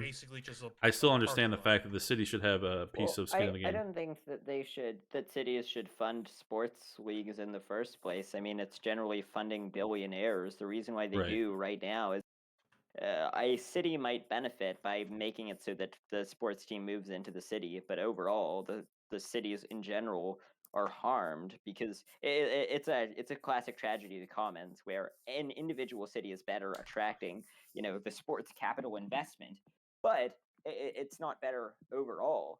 But I mean, naming sports teams and then saying that those sports teams are good and are public is not an argument as to why general publicization is a way of improving the functioning of sports teams. And the empirical literature is just very clear that privatization is generally a better all the method. privatization does is increase profits. It makes people that want to make profits are going to be better at making profits. Okay, if you want to have $8 hot dogs at your fucking football game, hell yeah, dude. Hell yeah. If you want to have it $10 beers, enjoyable for the people, you want $3 beers. You want it publicly owned. Great, kill. Did you get your last? You're dead fucking last. All right. So we're going to Biggs. Yes. All right. So I actually, I 100% agree with what Ninetales said. I think that it is perfectly reasonable for these cities and locales to have some type of stake in the game and being able to get maybe some type of profit sharing or things like that. I think that's perfectly reasonable, especially when you figure these taxpayers are footing the bill. I also agree with what Dan said, and he actually didn't take it a step further than what I would say, because like his example was the Green Bay Packers, which I don't know if many of you know that the Green Bay Packers are actually owned, are a public company owned by the fans. Which is it's the complete it's the only one in the NFL, but because of how they started originally, they actually got that to be put into the NFL charter and things like that. So the NFL actually just shares profits, and they actually gain that profit. So I think it's perfectly reasonable when the government and the taxpayers are footing the bill to expect them to get some type of return on their investment. I think that that's perfectly fine. The one thing I would say though is there is a lot of information, and I think that the left will have that says like there's a lot more losses taken year to year on maintenance and stuff like that, which I agree is true. But I do think from what I was looking at today, the articles are showing that the they're understating the actual economic benefits. But again, that's debatable. But I do think it's perfectly reasonable for the shareholders to be the actual public interest in the taxpayers, because that just seems fair to me. Yeah, we're going to excuse me, Top Dolphin, Ninetales, Matt Lighting. All right, so first I'm gonna say Omni. That was a whole lot of useless fucking statistics. Yeah, the problem, Lizzo, though, with your take there is every single one of them was about private. It's all about opportunity costs. So the output that they put doesn't make, they don't recoup that back through that. Invest in a business, because most stadiums have a useful life of about 30 years, and on the average, the cities will actually lose about $500,000 to $1 million a year on upkeep.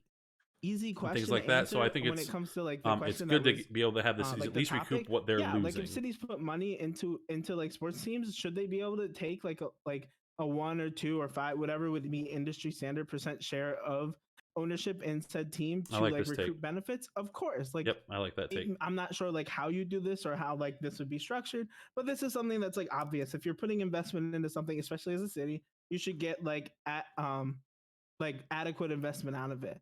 Now, you can talk about whether or not cities should be putting funding into local sports teams, and that the evidence seems a lot less clear. It seems like it's highly dependent on the sports teams, the localities.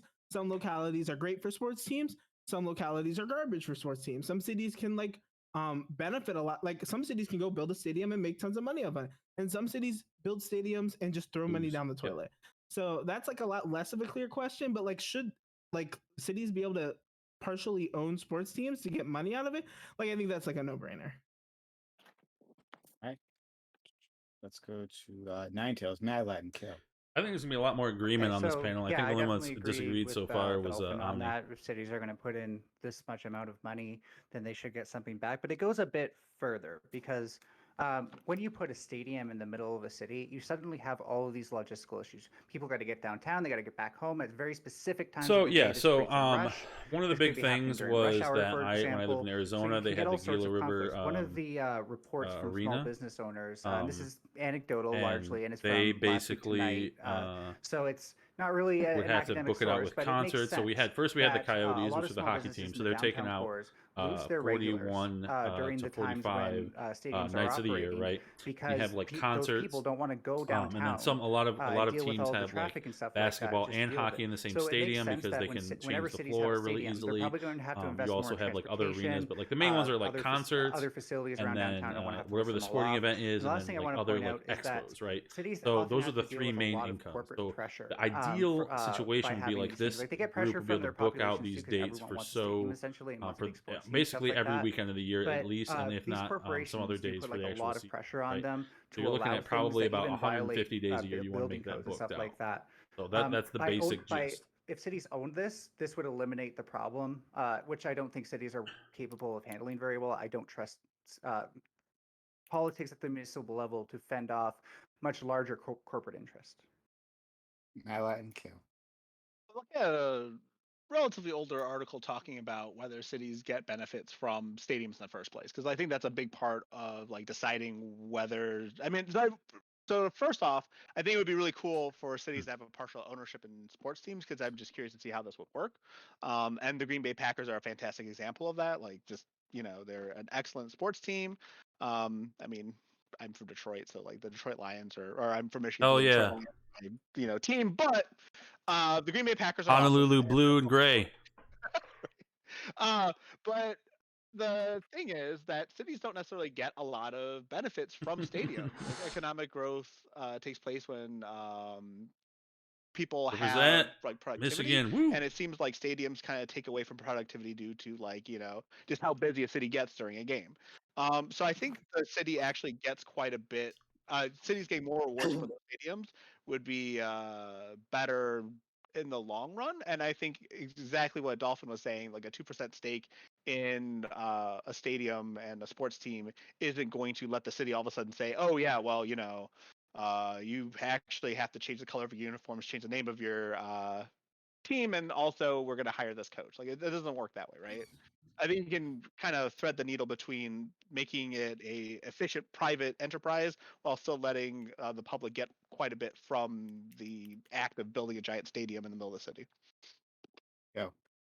Okay, so I'm going to appeal first off to the 200 people who are sitting here listening to political discussions on a Saturday night. Hell yeah. Sports ball fucking sucks. Who cares about this? Fucking kick the ball bad. Fuck off. Fuck these non-nerds. They can eat shit, all right? So now that I've done my political appealing, you don't even like rugby? Position, pardon? You don't even like rugby? I used to play rugby. I fucking hate rugby. Oh, come on. Ball.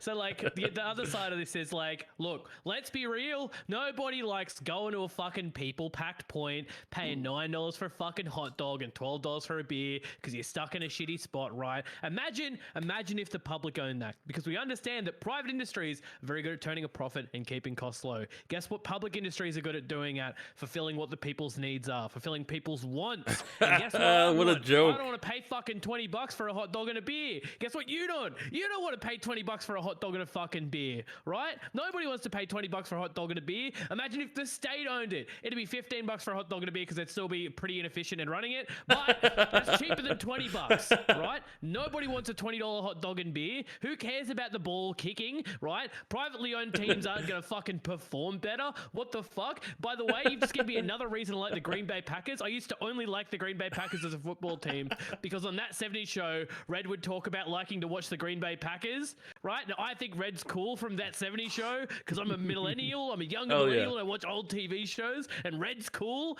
right? So you just give me another reason to love the Green Bay Packers. So thank you. So for everyone who hates football, vote for me. For everyone who hates $20 beer and hot dog, vote for me. I'm clearly the best one here. I'm just shitting up this topic at this point. That was the most nothing answer ever.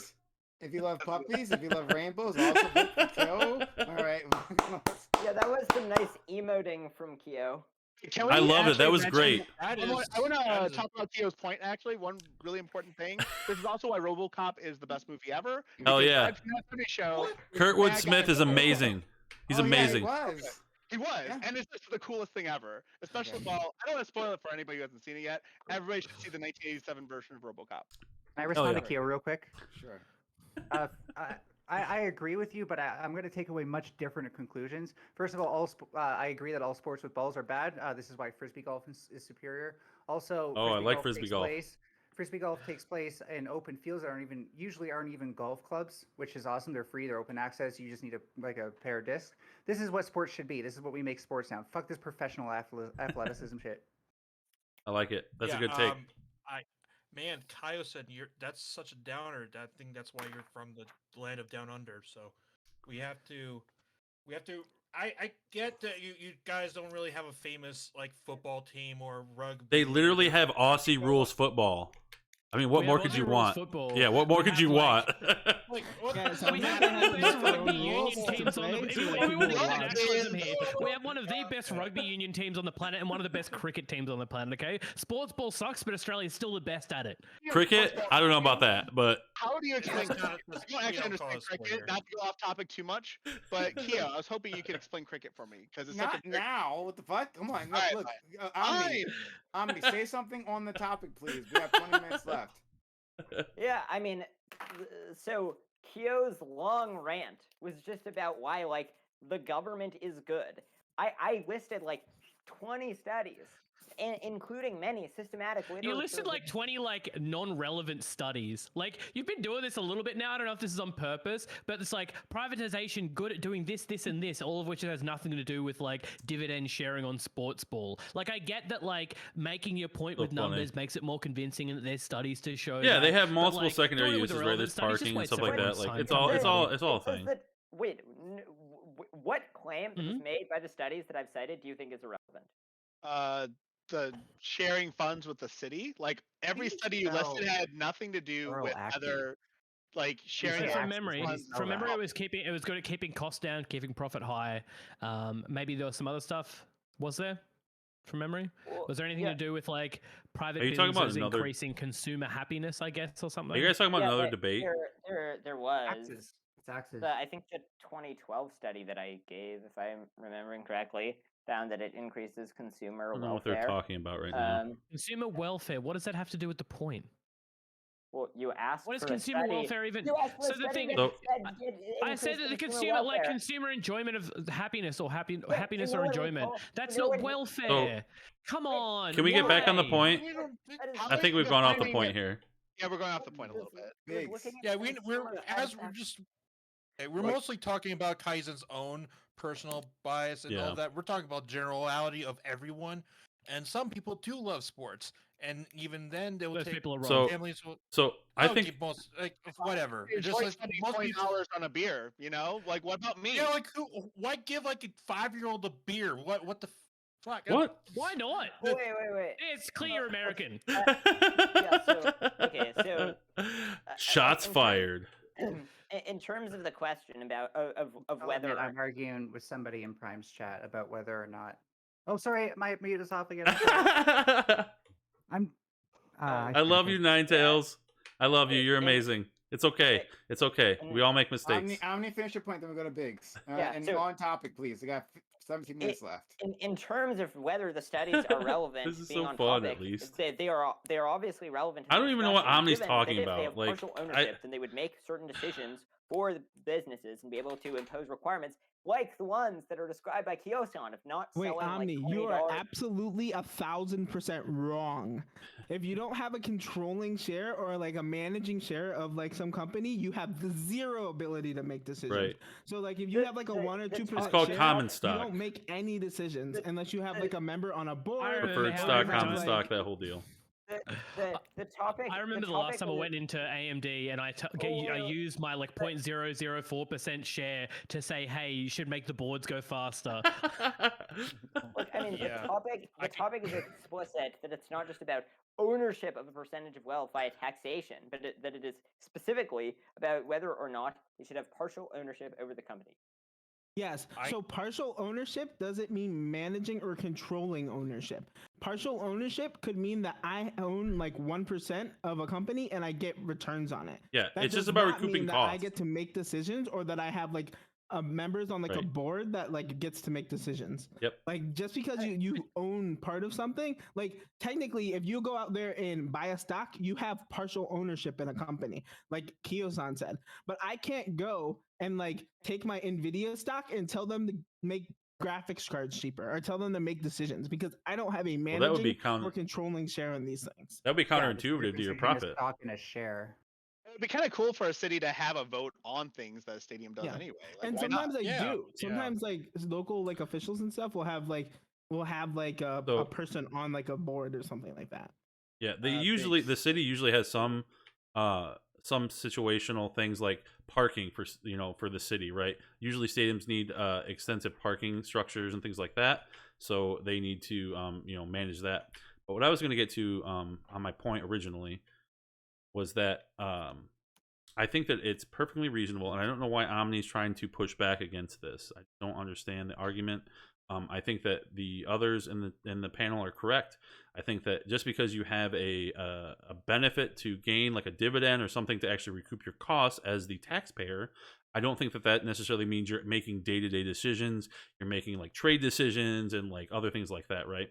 But I also think that when you look at the studies, there's kind of both sides are a little bit faulty, because when you look at like how much does it cost to build a stadium, like I think most things were like $200 to $500 million, right? Well, when you actually look at the taxes that are generated from that, like the cost to build the stadium, the city automatically makes back at least some portion of that due to like the people working on it, right, and things like that. So I think there's a lot more intricate details. I have an accounting background, so I kind of understand that a lot more than just the normal person.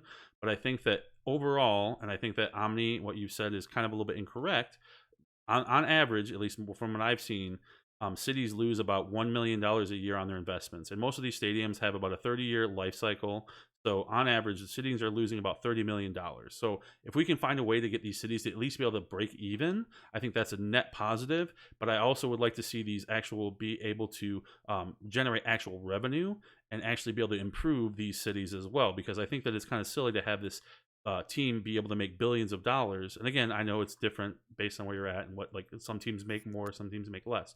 But I think that we need to be able to find a way to share that revenue and actually improve these cities, and that can actually improve things like, if we want to put it towards education and things like that. So I think we kind of tie this all together and just make social programs a priority, and actually have it be the extra benefit to everybody. Yeah, I very much agree with much of everyone's point, including Top Golf, and that I think that with at least a good enough share for the local government to put into the stadium and the team itself, will have more accountability to the amount of spending that was put into the stadium. First time he's ever talked about sports, yeah, probably. Like, I mean, there's things like I love Merlin sports. Stadium they were planning to put like a tank of like my main fish, sports that I like are hockey and football. College basketball is like, pretty good. I like Premier League. I like UFC. That's my favorite. Actually, I'm missing the UFC fight right now. And the tank goes all the way around the stadium. Yeah, and if we're a voter who at least through taxes paid for that stadium, I would be furious. I would be furious if I was living in Florida. I feel sad for many of the Floridians who live near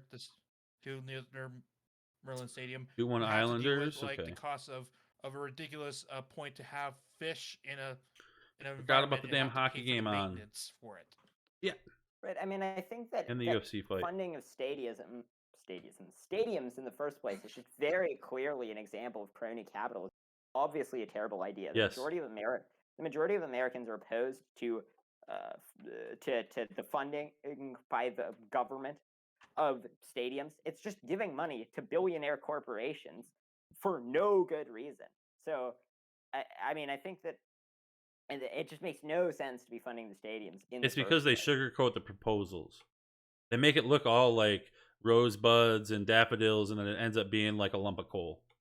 So the solution then is to have these properties be the cities. Have this all be the cities. That way, no matter what you do, the decision comes back to the city. And that's what bothers me is, like, let's say you get funding. It's not going to benefit the city. It's going to benefit the person who owns the team. It's literally getting the city to do something that in like capitalism you should be doing yourself. This round's got to be over soon. I mean, that actually is an excellent point. It's the first time I actually agreed with Omni on this topic so far. Government should not be spending money on business, and I agree with Kyo-san that government involvement in a sports team will reduce the cost and prices. I just shared a link in I don't know chat, if that's necessarily true. That highlights the relationship between the government and the private sector, and basically privately owned companies will pad their bottom lines while publicly owned companies will do less of that, and I think there's a definitely benefit for that. But I guess now that we're talking about this, Omni bringing up the point that cities shouldn't be funding these stadiums, I couldn't agree more. So like that might be the better solution out of all of this, is just that this is all done privately. You know what? I'll take the negative position, and I'll say that like I think that Biggs gave the really good reason here. I think that it's perfectly fine to have like tax incentive. What's a TIF? It's perfectly fine to have tax incentivized financing in certain circumstances, for ones that are going to like benefit the city. So like cities giving money to private corporations is sometimes fine. Okay, private corporations do certain things better. I'd rather those be co-ops, but that being said, private corporations do certain things better, and Omni was right in listing off the certain list of things that he does, because they have like different incentives to public institutions. Public institutions generally look to solve some issue, or look to like the citizens want, or look to work something internally. They don't have a profit motive. It's nice. I'm trying to watch a right? hockey game. I'm trying to watch UFC fights. I'm trying to watch my chat. Do something well It's ridiculous. at a low cost to the citizenry. That's the wrong take the on best America. example of this is usually like the post office. Right, but if a city has like a fixed income, like a limited income, and gets to choose like where they're going to spend their money, is it a sports stadium where they should, decide to put their foot out there for a private business? If it's profitable, yes. If it's not they profitable, usually no. sell bonds. It's usually bonds. If a business builds there anyways, then the city's still going to have to do a bunch of infrastructural supports to facilitate that new thing. It would depend on the city. So, like, if you've got like, it usually like Green Bay is like a pretty small area from memory, and a lot of its economy is actually boosted by the GBP. I could be wrong. I'm trying to remember which one, but like, for example, I'm trying not to use the really obvious one, but having like bumfuck Tennessee or whatever have some massive warehouse come there through like tax incentivized financing or some other financing issue that's going to generate revenue and jobs and have people there, like mining towns, I guess, isn't like the worst thing on the world. My problem is like if you get a bunch of if you get literally like miss an all the entirely UFC private fights. enterprise come in, make this and not with UKO, sorry, this is just what's being said in general. Make this stadium, run the team, everything. They do it themselves. The city doesn't have anything to do. Now the city's on the hook for those infrastructural changes, and it's unprecedented for that city to go to that company and say, look at all the money we spent on this. You should pay for it now. So what do we do? How do we not have stadiums be an impact on those things? Because the problem I have with Omni's thing is that all of those metrics are within the confines. I feel bad that I can't like argue because I honestly think that it's perfectly fine but for there like are greater a city to be able societal to take some impacts type on of this investment. that didn't talk about. It just makes sense. Like obviously, you shake your head, no, but cash. what about the transportation issues? What about cities having to upgrade their transportations that way? That's what I want to bring up. I think I want to bring up about if you're investing money into something, you should get a return. Yeah, like what I'm shaking my head about is the claim that none of the things addressed, like that they all merely addressed capitalist metrics. None of them address things that are about, doing what is actually best for people. That is not true. I mean, the study. I don't understand what he's talking about here. The paper that I was citing. I'm asking where do these other factors come in? It just seems like there's a lot of things that these papers that you're referring to don't consider. That if you did, it wouldn't seem so positive overall. Yeah, so they find that you did read this already. I'm just pointing out. Right, I'm just making a point. They improve customer satisfaction, for instance. Yes. I mean, okay. Do you think it's good for customers I get the point. to be satisfied? What I'm saying is that there are other metrics that exist in reality. I think it's from customer satisfaction isn't the end-all be-all of quality of life and urban design. So what I'm saying is, if you consider those other things, as soon as you created a list that was comprehensive in all of these things, I don't know what's happening. These net positives that you're citing would no longer just be a homogenous blah blah success. blah blah blah blah blah. Okay, so what metrics do you think that they perform worse? Well, what about people living near the stadium? What about businesses living near the stadium? Like they suffer for it, don't they? A little bit.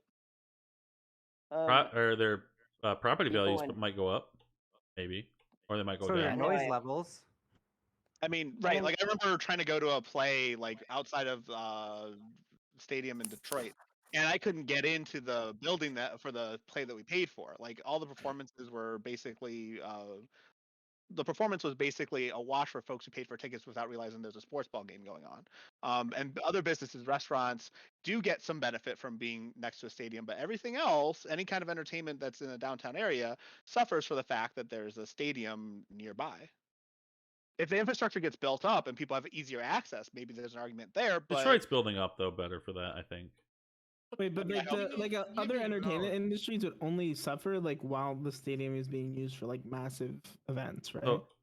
So like that would only if you decided to compete. And like even in stadiums, by the way, aren't only used for like football games or baseball games. Like these things are used for concerts, they're used for meetings, they're used for benefits. Like there's a lot of different things that stadiums can be used for. So I had to be bought out though centers. for the stadium to be built in the first place. Let's go to Dan and then Biggs. All right.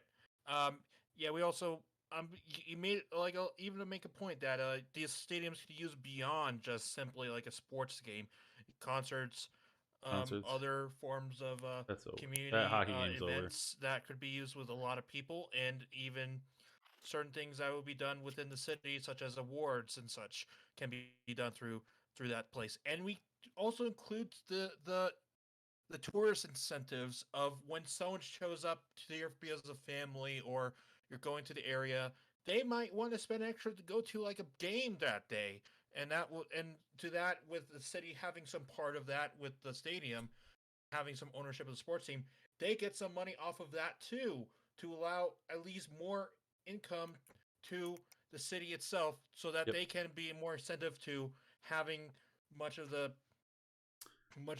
everything else to be working according to their plans. It very much is very helpful, and I think a lot of people would agree with me on that. Yeah, just to respond to that really quick. Can I go? Big. All right, so I think this is a pretty simple here. So we can have the best of both worlds, right? So I think the left wants to have as much put in back into the communities, right? And I think that if we look at it from the right and the free enterprise side of things, we literally have people being the taxpayers are being the initial investment to make these stadiums and things like that, right? So they're the initial investors. What do we expect in a free capitalist society? We expect the investors to have a return on their investment, right? So I think in this case, we get killed two birds with one stone. We get the people, as in the taxpayers, investing their money into these stadiums. They gain some kind of benefit, whether that's some type of dividend or some type of cost recuperation, I guess. And then we can actually have it so that we have the stadiums can get built. We can bring more business. We can bring more jobs. And then we can also have the cities benefit additionally on top of that with actual dividends or however they structure it, right? And I think it's up to the cities to make those decisions on how they want to structure it. But I think it's beneficial to all, both the stadiums, the fans, the city. Everything gets the best options possible. Thanks so much. Ninetales? Yeah, so all of the Boomers utilities that were listed could be done in other things like community centers, theaters, and stuff like that. Yeah, and it's called earplugs and a face mask when you sleep. It's easy peasy. That makes the argument for how you're taking money away from tourist attractions, many of which are owned and operated by cities, many of which who are owned and operated by cities who receive revenue from that. So we don't need stadiums for any of that. Yeah, I completely disagree with that. Go ahead, Dan. Yeah, it's an investment. We have, even if it's not to you not enough, or you have other things that go for it, it is a thing that can be used for other major things that be going on. For example, if the city of Houston had a stake with using of their own sports stadium for games, they can specifically have the power to use that as a center for people to go when a hurricane comes. Oh, that's wonderful. But if it's an investment, then don't we want a return on investment? This is why I'm making the case. But let me finish. This is why I'm making the case that cities must have a stake in these things. They must. Does the city actually need to have a stake for people to use? If you want the argument that it takes away from museums and stuff like that to not be a strike against stadiums, then yeah, because then you are taking revenue away from cities if people are going to stadiums instead of museums. People weren't traveling to these cities to go to these dumbass museums anyways. Dan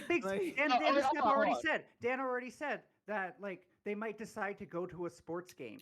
Well, that would be in place of something else that they're doing to entertain. Maybe if you're talking about local people, but one thing that sports does very well is that there are a lot of teams that carry a fan base from place to place. So you get a lot of out of towners who come to a city to go to the sports team game that wouldn't go there otherwise. And another thing on top of this is when they come from out of town, they might go to places like your local zoo or your local museum. So this actually could increase benefit for things like zoos and museums and stuff. It's already covered. You have the infrastructure for it. Like they literally said, it's a lump of coal. It doesn't pay it for itself. Besides that, I also want to hit Dan. Actually, I was responding just a second. All right, all right. If you can pay for the infrastructure, those are all, having people come in from out of town is great things. But if you don't have the infrastructure for transportation, if you don't have public washrooms for people to go to, or heaven forbid these people throw a riot, these can all be huge impacts on like urban living for the actual residents of your city at the time. Yeah, I mean that's why I was reading a report today that found that there were no significant economic benefits that were brought to cities when a sports team moved in, given that it's just not the best use of the Okay. I mean, and, the thing is, and that's the round. Time. Nice. Yes. Great. Again, thank you all for being here. If you're just finding this channel, please hit the follow button and make sure the notification bell is on so you know I'm going live. All right. Once again, we are going to vote. Right. We will vote. We will put 5 minutes on the clock. 5 minutes on the clock. Get your votes in. No one cares about the votes that come in afterwards. All right. Thank you. Boomers. I'm a boomer, but I'm not really. I'm a millennial. The audience, you're going to be voting on which of these fine people gets to stay and go on to the next round. Whoever was the most interesting or funniest. That was a bad round. Or, I don't know. That was going to be a rough one. I hope I pass through, but food poisoning. If not, I'll be all right. I'm gonna play some video games. Whatever your criteria. The most irritated bowel. Wow, most irritated bowel. Whatever it is, vote on that criteria. Damn, that's some crazy voting regulations. Like that. Look, I'm giving them freedom. They can vote however they want. Hell yeah, freedom. I'm all about freedom. I mean, I can tell how irritated someone's bowel is through eye contact. I have IBS and celiac disease. I win. Damn. Okay. Well, there you go. Oh shit. And I'm sorry about that. That sucks. I think you should vote for Ninetales just because of that. Yeah. So vote for Ninetales, everybody. Okay, yeah, you heard it. What Biggs just said specifically, don't vote for Kill. That's what he said. Yeah, basically. I'm gonna put the link in chat. Vote now. Don't bother vote later. Vote now. Vote right now. Okay, 5 minutes left on the clock. Vote right this second. All right. Great. And y'all can talk for whatever. I didn't mention I have. I need to mention though I have lactose intolerance as well. Wow. Now you're just pushing it. Just a quick question. I don't think it was really relevant, so I didn't bring it up during the discussion. But who here actually knows who generally owns like sports stadiums? I do. Does anybody? I mean, like, what do you mean by generally owns? Like, who owns what stadium and how much? I mean, like in general, do you know like when a sports stadium? Let's say I have a city, I want a sports stadium built. Like, do you know who like generally pays for it and who generally like owns said stadium after it's built? I don't know who initially owns them, but I know sure as hell people can buy them, especially at like the professional level. Yeah, the general manager. Be sure to vote for me. Yes, I know I'm not old enough to be a Dallas boomer. Cowboys is also the owner. I'm a millennial, but I feel like a boomer. Yeah. So Dallas is like unique. Usually they're owned by like private companies. Yeah, they're owned by subsidiaries and holding companies usually. Like for example, in my city, the team that owns our stadium is like Progressive. Not necessarily like the insurance company. And so it's like random, and like the funding can come like widely differently from like sometimes it's like there are stadiums that have been 100% taxpayer funded, and there are also stadiums that have been 100% like private funding. Funding for stadiums is like such a weird thing because like different cities are completely different. Some cities, it's all about how they can negotiate with the cities usually. So if the cities are not willing to budge, then usually they find private funding. But if cities want to actually like kowtow to the owners and the financial groups that actually own the teams, then they'll make considerations to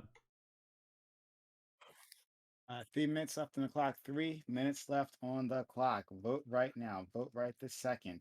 Link is in chat. Holy crap! Oh my god. Don't forget, naming rights. He's not talking about naming rights. He's talking about an actual company. I just want to say to Prime really quick. I do kind of need your sympathy on this one thing. I cannot keep my arm up for very long, so please try to remember that. Like, just because you saw me put my hand up last, I might have had my hand up before. So if you see my hand go down, it doesn't mean I don't want to talk anymore. Yeah. It seemed like you kept on thinking I was the last to raise my hand because I can't keep my hand up. Sometimes I enrage people based on if they had a chance to talk before. Okay, fair enough. Yeah, lay down the moderation. All I love know it. about who owns the footy teams is that Russell Crowe owns the South Sydney Rabbitohs, and that's it. And they suck. I'm not making any case for the South Sydney Rabbitohs, okay? I really have no idea, but I just thought like I needed to say that. If they're owned by Russell Crowe, they must suck. Matt Latin. Oh God.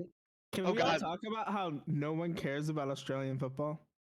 Oh, I care. I don't know anything about it, but I care, right? I don't know anything about it. I literally don't care about Australian football, so I ain't Yeah, gonna be defending it. he doesn't care about any. Did you not hear his rant? Did you not hear his rant about hating all sports ball? Like he doesn't give a fuck about sports ball. All right, hold on. I feel like I need to prepare for something here. Just give me. I'll be right back. I didn't get a trash bag. I'll be right back. The answer is clearly that sports disc is based because it has extra degrees of freedom, and you have to spin it. Hell yeah, Discraft and fucking what's the other one? About sports. Chess is such a great sport. Nova. You know? What's the Nova? What are the discs? What are the other discs? Ninetales. You know what the disc brands are? She's not listening. No, she's talking to her chat. Yeah. Okay. We have less than a minute left. Well, actually, just over a minute left. Please, everyone, vote right this moment. I don't know what hurry he up was talking because about. We've It's seen it kind of before. too We've late seen to it before talk that about people that have now, Blizza. Voted late. I think he was talking about like another will subsidiary refresh, company that right? owned that We was will do just a happened to vote. be named Progressive Their and not the person will company. be on the bottom. They'll get eliminated. I'll refresh just for shits and giggles to see what happens. I hope I do And they well. would I have don't think I'm going to do well. I think I might qualified get to voted off stay, this time. But you voted late. But I felt so like don't I'd do done that. well. I felt like Hurry I've up and vote contributed to like the this, conversation. right? I've kept things So going. chat, I've I'm made going to good appeal to you really takes. quickly. Mad Lad's going to get his equipment to shave his head because he thinks he's coming in first. Waste his time, vote for me so he doesn't get to shave his head after setting up. Wow. For the dark horse, man. I should be this Thomas for getting first place in the last round, but I didn't want to be like unsporting. And now I kind of wish I was doing this for like getting first place in the last round and not like in the middle of the thing. But Hey, it's okay. I'm doing this for everybody. This is for all of you, the viewers here. I appreciate the preparedness. It's very good. It's a good quality to have. Well, can't have hair everywhere. Right? It's curly. It gets like, you know. Yeah. Are you gonna wait until the end, or are you gonna sit here and like? He said he's gonna do it right when it happens. Itchy shit. I mean, I'm literally gonna be sharing myself and then talking and then sharing some more. Like, yeah. That's how I love it. That's amazing. Omni, you have some fans. Are you going full bald, like shiny head bald? I mean, as shiny as I can get with this thing. Like, Okay. The reason Mad Latin is preparing to shave his head is because Mad Latin is indeed #1 trading places with Kyo-san. There we go. Mad Latin, like you're closer to me, closer to God, closer to winning. So thanks for being on. Love it. Kyo-san, a trend is starting. I love it. Like, right? This might be the end for you. Only #2 this round. I don't know. Oh, Where could that shit. lead? I feel like a pattern is forming here. I don't know. Thank you both. On the other end of things, well, there's not a tie. Well, yeah, there's not a tie that I have to worry about. So that's good. At the bottom, we have Top Dolphin. Oh man, staying exactly where he is. And then also Biggs. Oh wow. Tied for the bottom. And joining them there is Dan. Oh no, I'm gonna get voted off. Okay. All right, so we the individuals will beg on your knees, please. I can't believe I'm getting such bad voting. Kyo-san and Mad Latin as to why they should keep you around. Dan the Step. Why should these two kings among kings keep you around? Yeah, I have a lot more stuff to say for the later topics, and there'll be some parts that I will disagree with you or disagree with you, but for sure I would.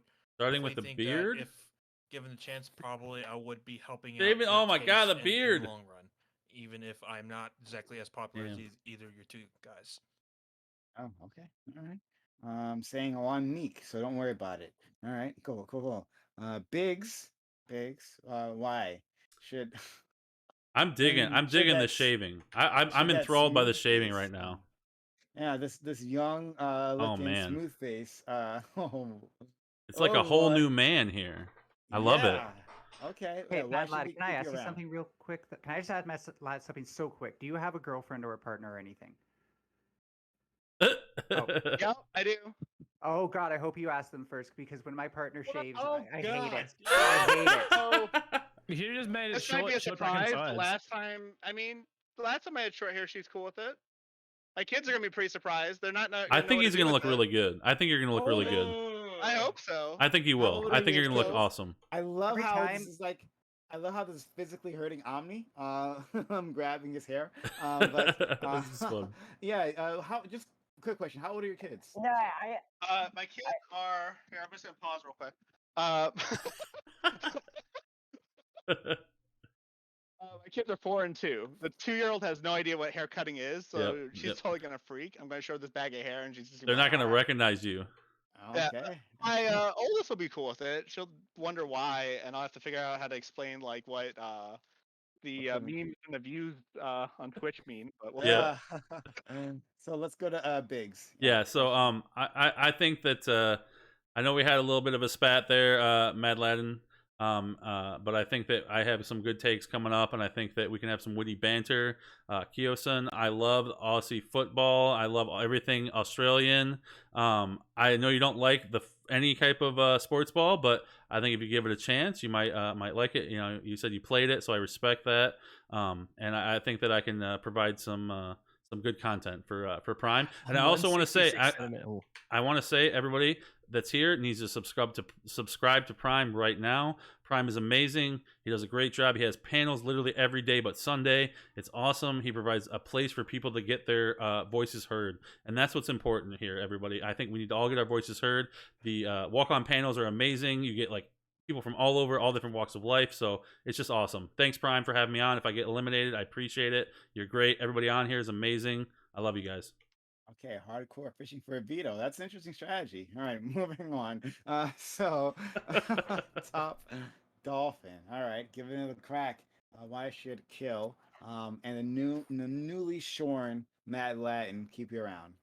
I think it's pretty obvious who the correct choice is. You want to keep the guy around who's going to have some good conversation, but isn't going to take votes from you, and that's me. Okay. Especially the next topic. Actually, I don't know if I'll be good for the next topic because we'll probably agree. Because if Madeline, if we disagree on the next topic, you're a terrible human being. But other than that, like not begging to me. What? But I think you're a little bit smarter than that. I respect you because you're awesome. This is I funny. do love you and respect Hell you. yeah, That's why I'm gonna happen. suck up But to if it stay on did, as much that as would I be really can. problematic. That you play chess. Yeah, that's I'm all about fucking. Yeah. I mean, I you do know what? it. I It's play all the called time. just Every like day in the at work. NCAA Even playoffs, ELO, survive in I do. advance. That's all I about do. survive Grind in puzzles, advance. almost 1300. Okay. Okay, all right. So we got to move Love this it. along. Kill Amazing. Mad Latin. Send me a been name, fun. please. Yep, got it. Hold on. Ugh. Wait, Biggs, how much do you know about rugby, like rugby union or whatever it is? Like I don't know a ton about Aussie rules specific. My stepdad was Welsh, so he taught me quite a bit. He bought me a Puma. Okay, yeah. He bought me a Puma rugby ball when I was a kid, so I kicked that around my backyard all the time. But like, I honestly, to be honest, I actually prefer Premier League and soccer over rugby. But I'll just be honest with you. So I used to play prop. I'm 166 centimeters tall. Okay. So props are for the people who don't know. You've got like a ruck in rugby, right? And it's usually like a 3 people will head to shoulder each other, and they'll be like 3 in like a triangle, and they'll push against each other, right? So the people at the front are usually really fucking tall, so they've got the long legs that they can push really hard. I'm just a nugget with massive legs, so they put me in at prop because I can push pretty good.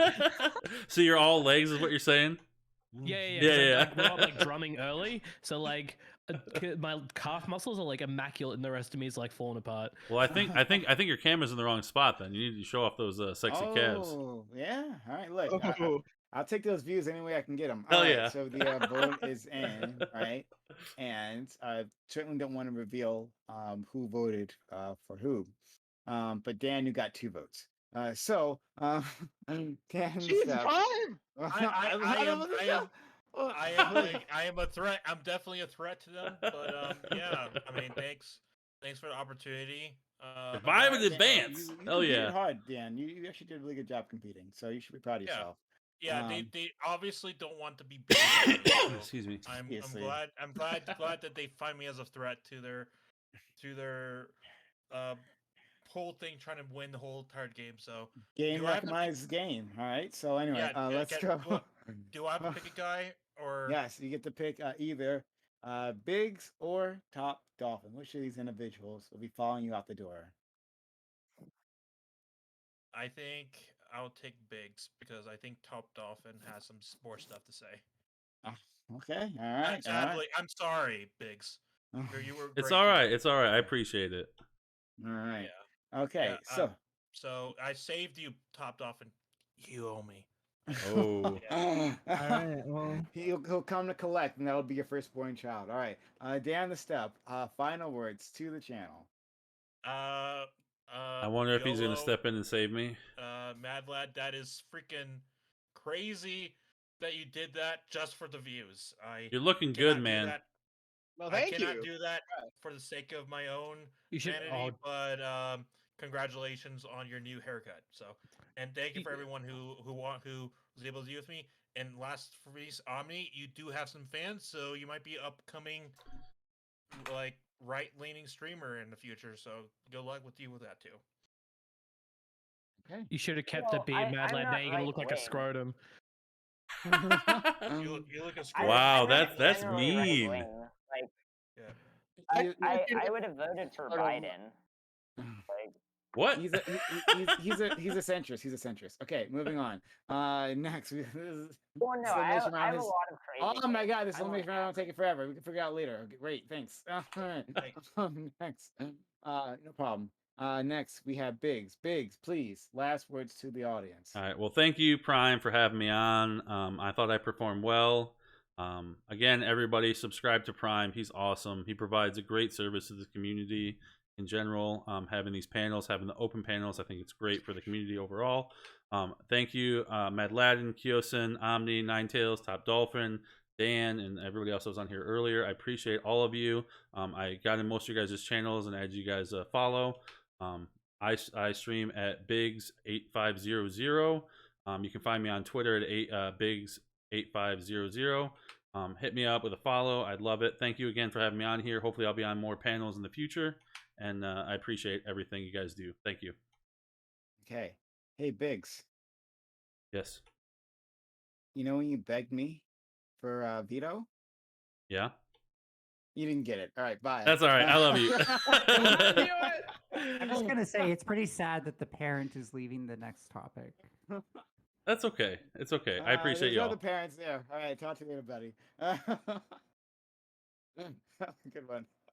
Peace. Oh man, that was really mean. I'm sorry. Was he a parent? I feel bad. Okay.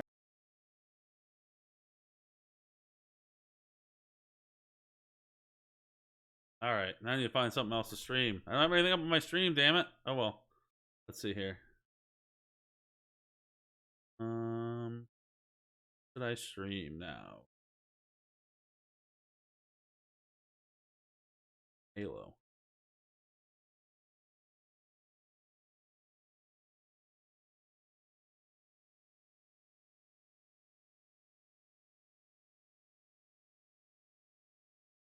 Man, a little disappointing there.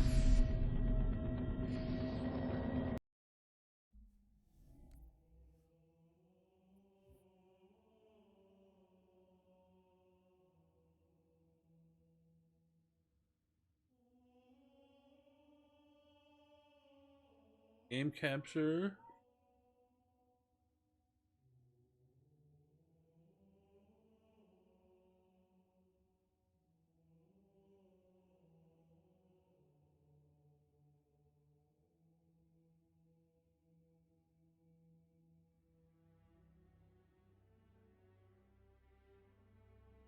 It up.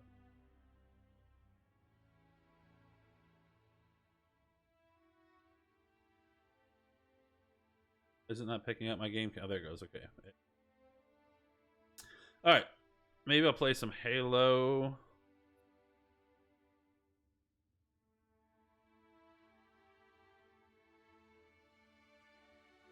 Webcam viewable. Okay, perfect.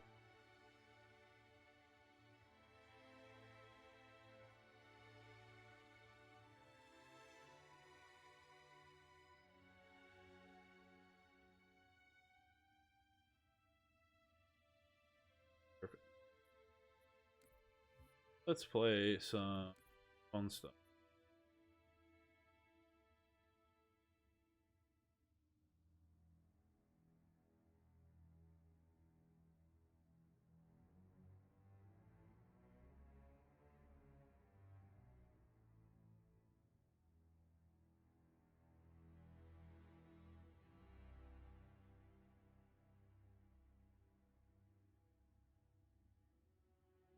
All right, let's see.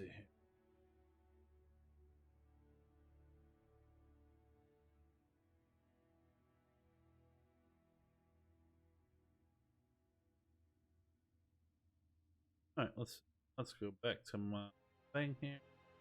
Game jet. Let's make a player.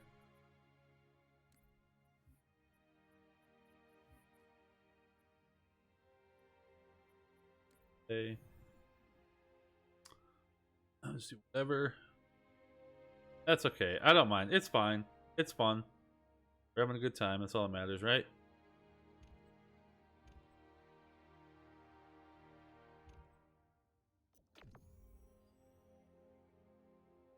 Where in some chats. Buy an Apache helicopter. Let's see. All right, I've got some Discord on.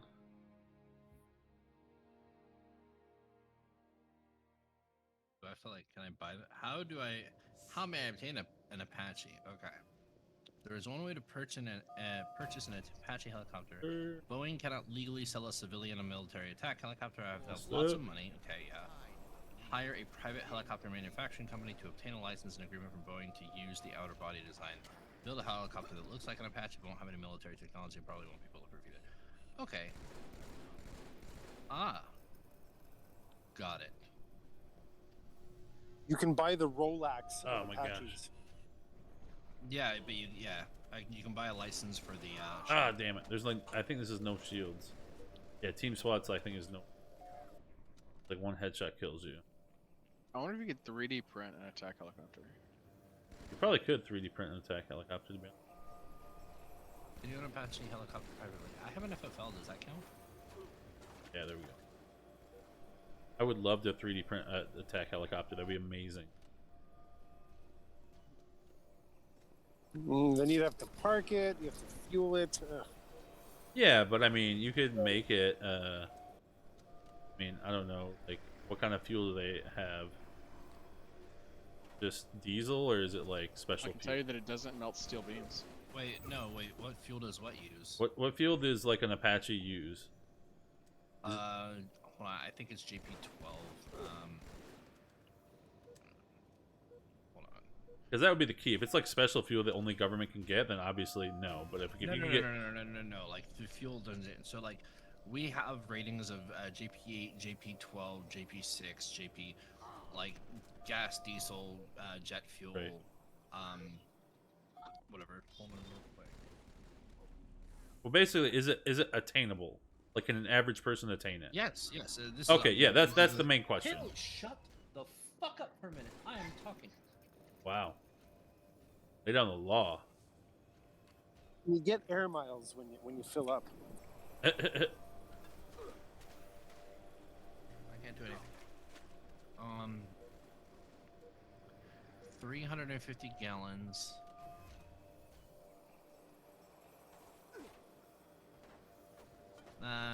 Jet A1. Yeah, kerosene grade fuel. So yeah, you can get that at a local airport. Yeah. So if it's attainable, then I think it's fine. So Jet A1, I think, is JP16. Yeah. I suck at teams. Internal fuel is stored in 2 crash-worthy fuel tanks, with a total of 360 gallons of fuel on board. I can't even see what's happening. I'm like dead before I even fucking get anything.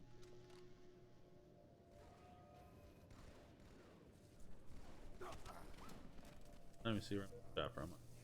Dude. Damn, a Hemet has a 2,500 gallon fuel tank.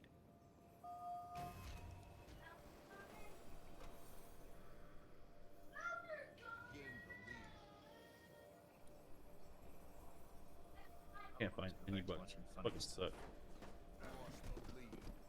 Can't even see. Terrible. Terrible. T-E-R-B, terrible. Lost. Let me know if you hear my walking sounds. I'll turn my voice I'll adjust my voice sensitivity.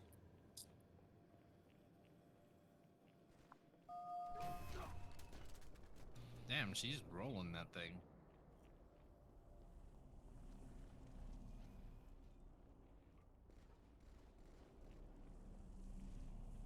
Roll.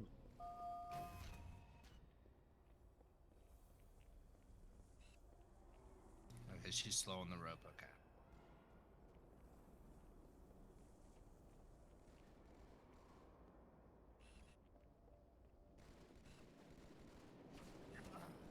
God, I'm getting killed. I can't see shit. Can't see shit. Sorry, I'm so terrible.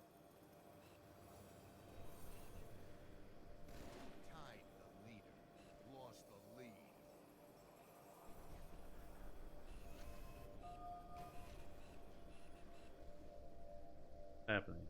Happening. I'm lost.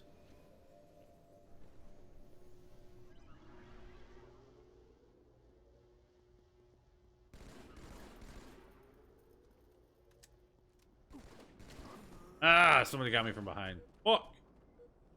Fuck.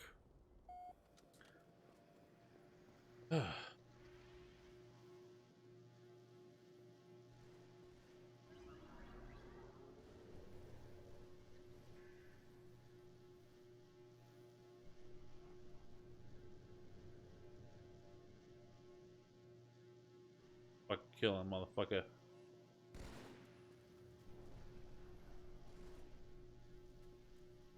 Kill him, motherfucker.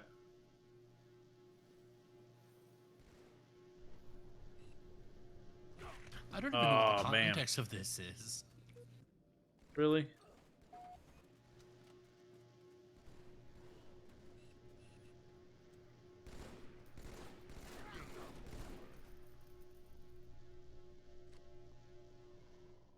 I got 3 kills. Woo! I suck. I suck at life. Awesome. Fucking amazing.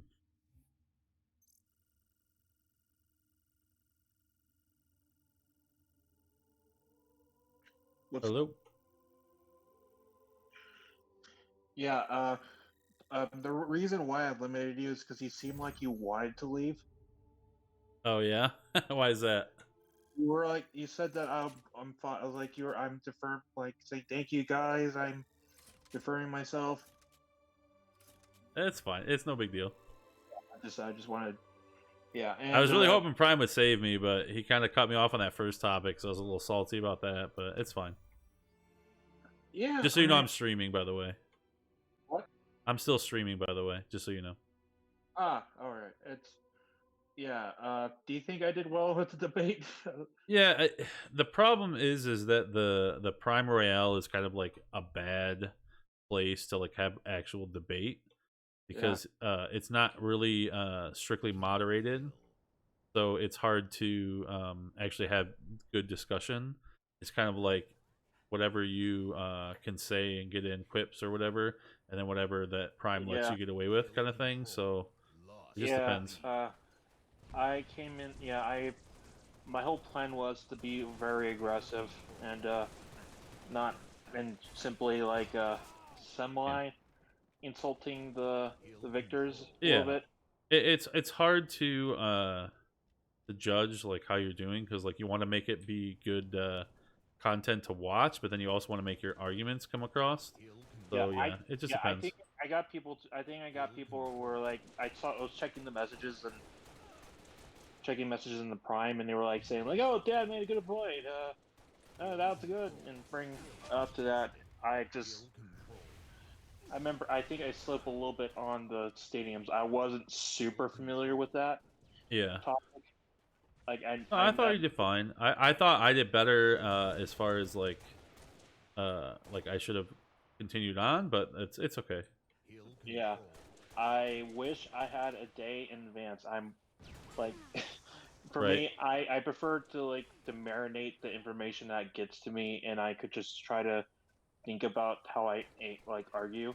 getting the points like a couple hours before it happens. Yeah, and I'm not used to that. I need to learn to get better at it in the way of not being tripped up with my rhetoric. But it just I mean I assumed that I thought that I was really surprised Kaio was going to be taking out position for the first topic though.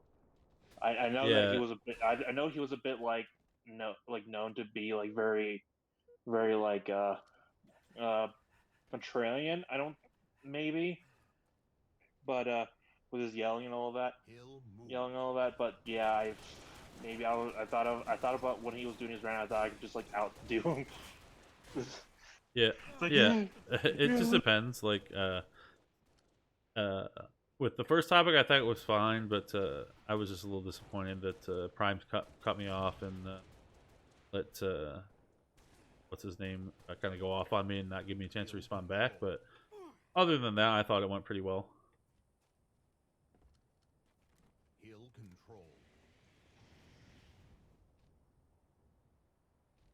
I like getting on debates. It's fun. So you made a good point about the money issue, and I didn't think. I mean, I understand that OmniSlap has what we call already had a bad reputation before for making a really bad argument. I think 2 days ago about investing into children or something.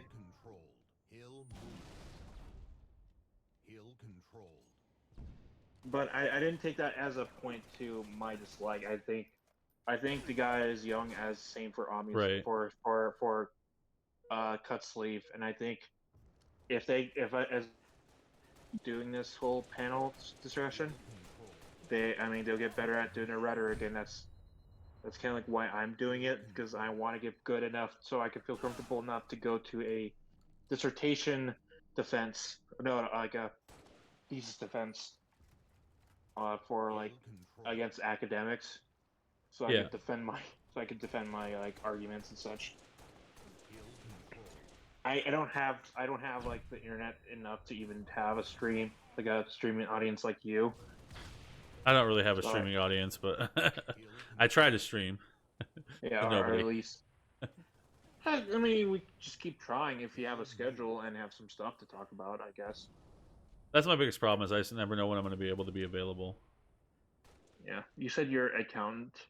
Yeah, I have a accounting degree, and I also have experience in IT and systems admin for hospitals and stuff. That's my background. So, do you think that if you find something in a conspiracy by the bunny, would you go full like the accountant on people? It just depends on what it is. Like, do you understand what I mean by that?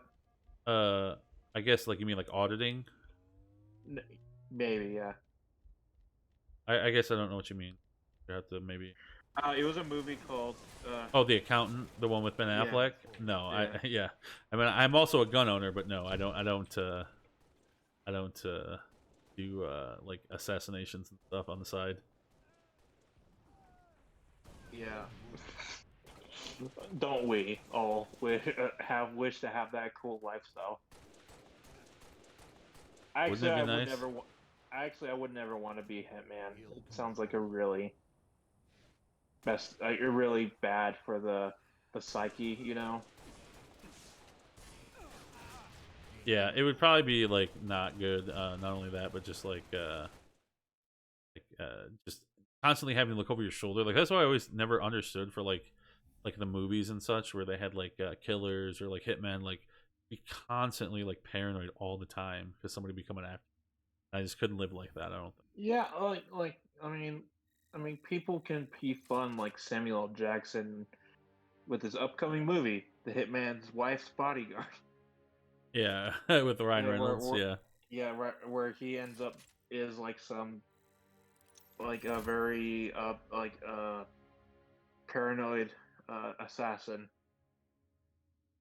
with his wife, and it's even with that, like it's just like you hear like how people just can't maybe live with themselves for like maybe doing something like killing like an innocent girl. Yeah. Because he's related to some guy that owes money. It messes people up, and like I read a lot of things with because as a being a historian, I read a lot of really terrible things Eisen. Do you know what the Eisen Group is? Just no. They were basically like volunteer policemen who go out in Poland and Belarus and all the other areas to basically just eliminate everybody they see. They're Jewish, and they were like regular guys, like doing the work, and there's some that were like talking about how some even were like when they were like mowing down like people in a pit, they were like crying while doing it, and it's even terrible for people who are like that. Crazy. People who are terrible people like those people, and they still deal with like the terrible feelings of like doing all of that all at once. It's like it doesn't make them like feel human, I would guess, in a certain manner, because it doesn't seem to be like a thing that unless you're like a psychopath, then it doesn't matter. They would still love doing it.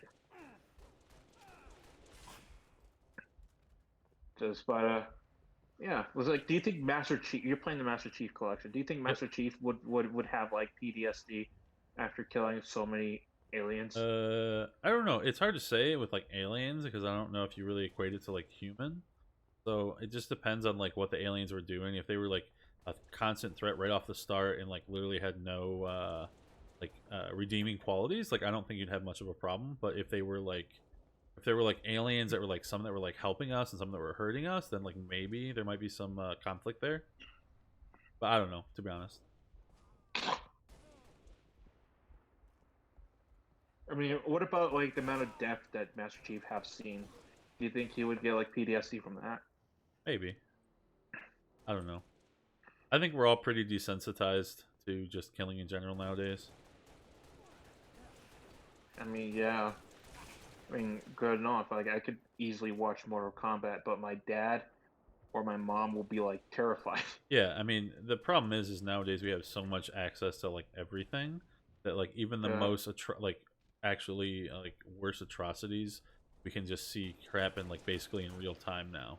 So it just like completely desensitizes us to like conflict and like death and gore and like all that stuff. Yeah, I mean, but I think it's still, even with that, like even people who play Call of Duty do like the Call of Duty from like Black Ops 2. It says no Russian scene where they end up killing a bunch of civilians, right? And like I do think that they will still have an issue doing that in real life. Maybe. I don't know. It's hard to say. I mean, it depends. I've never killed anybody, so I don't know. Like, I can't. Yeah, I mean, people. I mean, are you familiar with when people make like the damn? These people arguments, are really good. And they say, and they always bring up like, what about violent video games? They are bringing mass destruction on the youths of our children. I mean, I do think that that games like this that like desensitize people to killing in general is probably bad, but I don't know if like actual killing versus virtual killing is necessarily equatable. I would agree. I'm really terrible at this game, by the way. I'm fucking awful. It's the no shields like SWAT or whatever. Yeah. So like just one headshot will kill you. So I'm just awful. Getting wrecked. I am not that good. Yeah, I killed that guy at the same time he caught me. But I'm not that good at first person shooters. I mean, I probably would do better if I had a controller, but I've definitely declined in my old age, for sure. And I use mouse and keyboard, and not my controller. But I suppose I think mouse and keyboard is supposed to be better, but maybe not. Sure, but yeah. I mean, to me, either way, I mean, at least to say, like, was there any like people in that debate that was like basically speaking like they're speaking bullshit that So what I thought was a bigger problem is a lot of and again I think I even mentioned in my own stream that people have a misunderstanding of the actual facts. Yeah. I think that there was a couple things where people were saying, like, to me, the difference between a person sending their child to a private school or a charter school is actually the same net effect on a public school, right? Either way, the public school isn't getting benefit of that student in their amount of allocation, right? And also, like Yeah. with like you brought up the food program, right?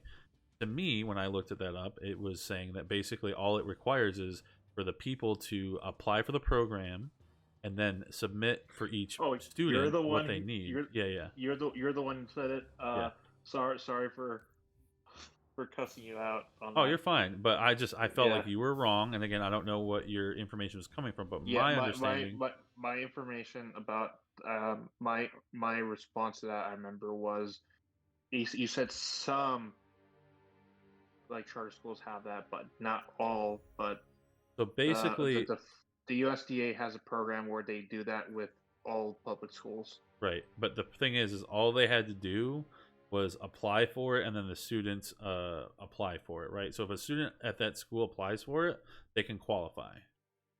So it's not like, I don't necessarily think that it's just these people like denying these services to people that need it. So I'm pretty sure that most, and again, I don't know for sure because I don't know all the ins and outs of it, but I think that most students in charter schools that would need and qualify for reduced lunch programs and things like that and free lunch probably would be able to get it. It would just be a matter of the parents or the school just applying for the program. Yeah, yeah, I can't acknowledge it in that kind of debate as it's all about personalities, right? Like you could say like a person could be a shitty wrestler, but if they're like so freaking entertaining, like Omni for some reason, even they could still stay in the whole game. And you're basically right. That is like that kind of environment to have a debate. I would concede that point about the food stamps and all of the food stuff. My whole argument originally mostly was about like I'm just against having private companies having a slice into getting profits from education. That was for more of like a public, a magnet school version of it, a magnet school system, which is basically like charter schools. Right. I mean, it just depends. Obviously, I think that there are charter schools that can be run poorly, just like as there's public schools that can run poorly, right? So yeah, I think that providing more options in general for people is a better way to go about it. Yeah, but I find concern when it's overdone to a point where it replaces everything, like in New Orleans and Florida. And the costs of where like an average student will be higher through lunch payments. I mean, depending. Obviously, there's always going to be like can be exceptions like those programs that you mentioned to other fees that will put on top of it too, so that the company who owns those charter schools to make more money, as they have investors that want to make a profit out of it. We can have a disagreement on like maybe the privatization of that and how much could get what, but I mean that was more of my argument. I'm not making it as a socialist. I'm not a full-on socialist. I'm more of a social democrat, but that was my concern. Yeah, I mean, I do see your concern, but like I just think that providing parents with the option, and again, I was a little bit perturbed about the pushback I had from that, because I do think that it is the parents' responsibility. Whether or not parents actually take that responsibility is another story. Yeah. But like, how do you expect, like, if you completely negate all personal responsibility, like how do you expect anything to get done ever? It just doesn't make any sense to me. And that's the biggest problem I have with like the left in general, is they want to completely deny any type of personal responsibility or any negative outcomes because of somebody's own actions. Yeah, I think that's what I would agree to you. Like I'm like I mean you're like a centrist, right? I'm like a libertarian, like centrist, leaning slightly right. Yeah. Like for me, like I'm in a weird position where I can be at least agreeable with the leftists, or at least I'm tolerable, or at least and also be somewhat tolerable with like your kind of people, because I mean I do believe that certain competition and what was it, capitalism should be still in place for a system to allow at least in effectiveness to for production and incentive for doing new things. Obviously, I think you made that point, right? Or someone else said. Maybe I don't remember. Maybe maybe that was like Dolphin who made that point about incenting companies to do new things with a new Oh, I think that was system. Omni that was bringing about, like, you're talking about like the guinea pigs of the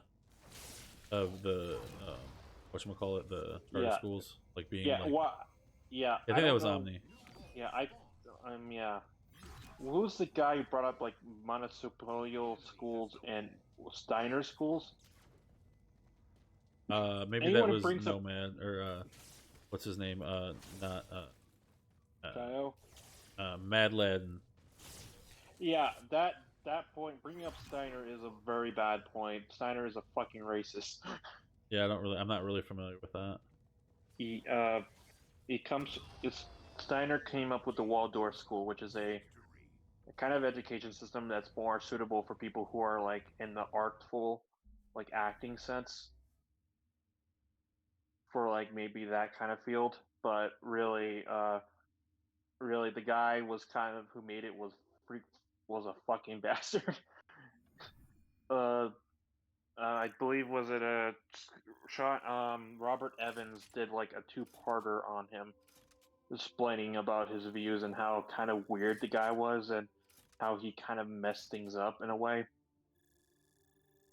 But yeah, I wanted to go off that a bit, calling that out, but we didn't have more time. Yeah. So that's the thing, is you never have enough time to do what you want to do.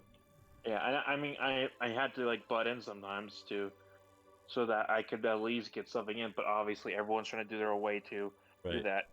I mean, for me, I do have I mean, I can at least for you that I'm fine working with you and working with the kind of policies to have more of a freedom take for things. And don't get me wrong, I think some cases in some places like charter schools should exist for allowing more choice to students.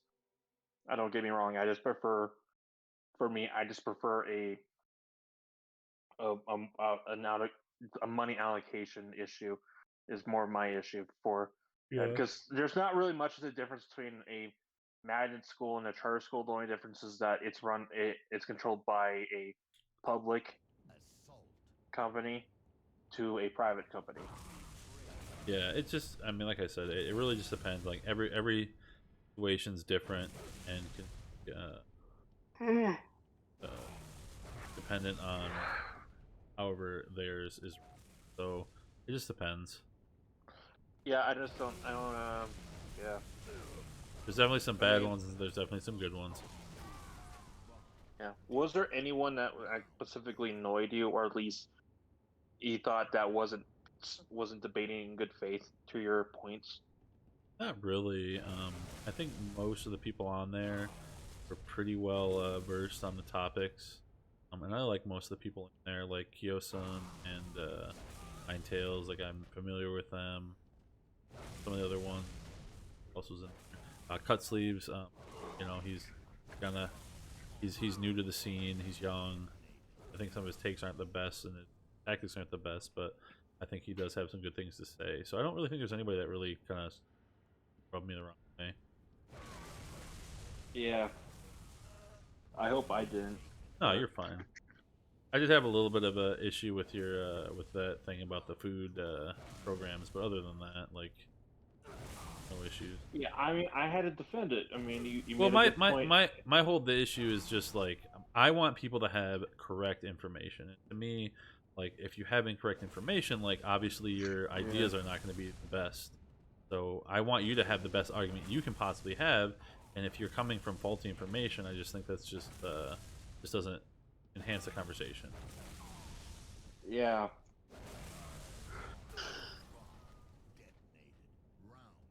Luckily enough, I'm actually fine being out, like being kicked, like out with the second. Yeah, I'm fine being like out by the second round. Yeah. Just because I am very much not confident talking about the later topics. What was the later topics? Yeah. Yeah, like let me bring it up.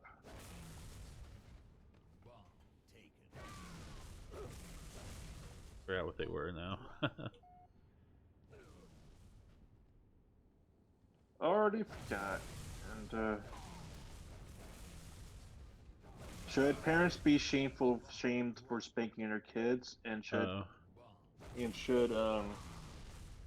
internet service providers and not just social media platforms? Oh yeah, that's dumb. That was dumb. Yeah, that was dumb. I mean, a utility should not cut off. Otherwise, that's like publishing.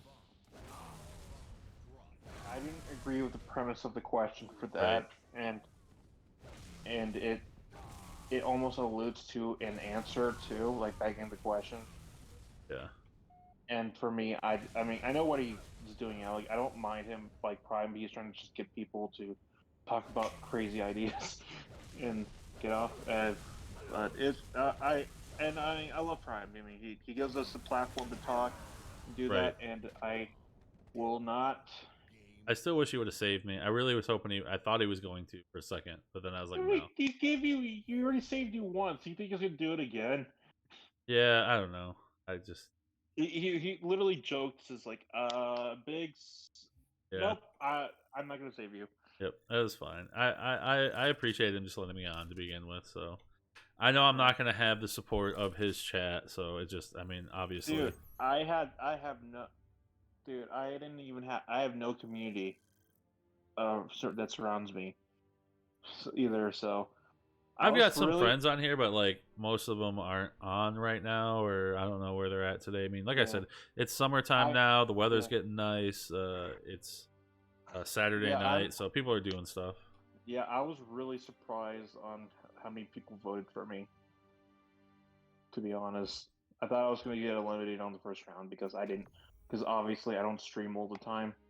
No, wait, I don't even stream at all. I don't even have an internet to even do that.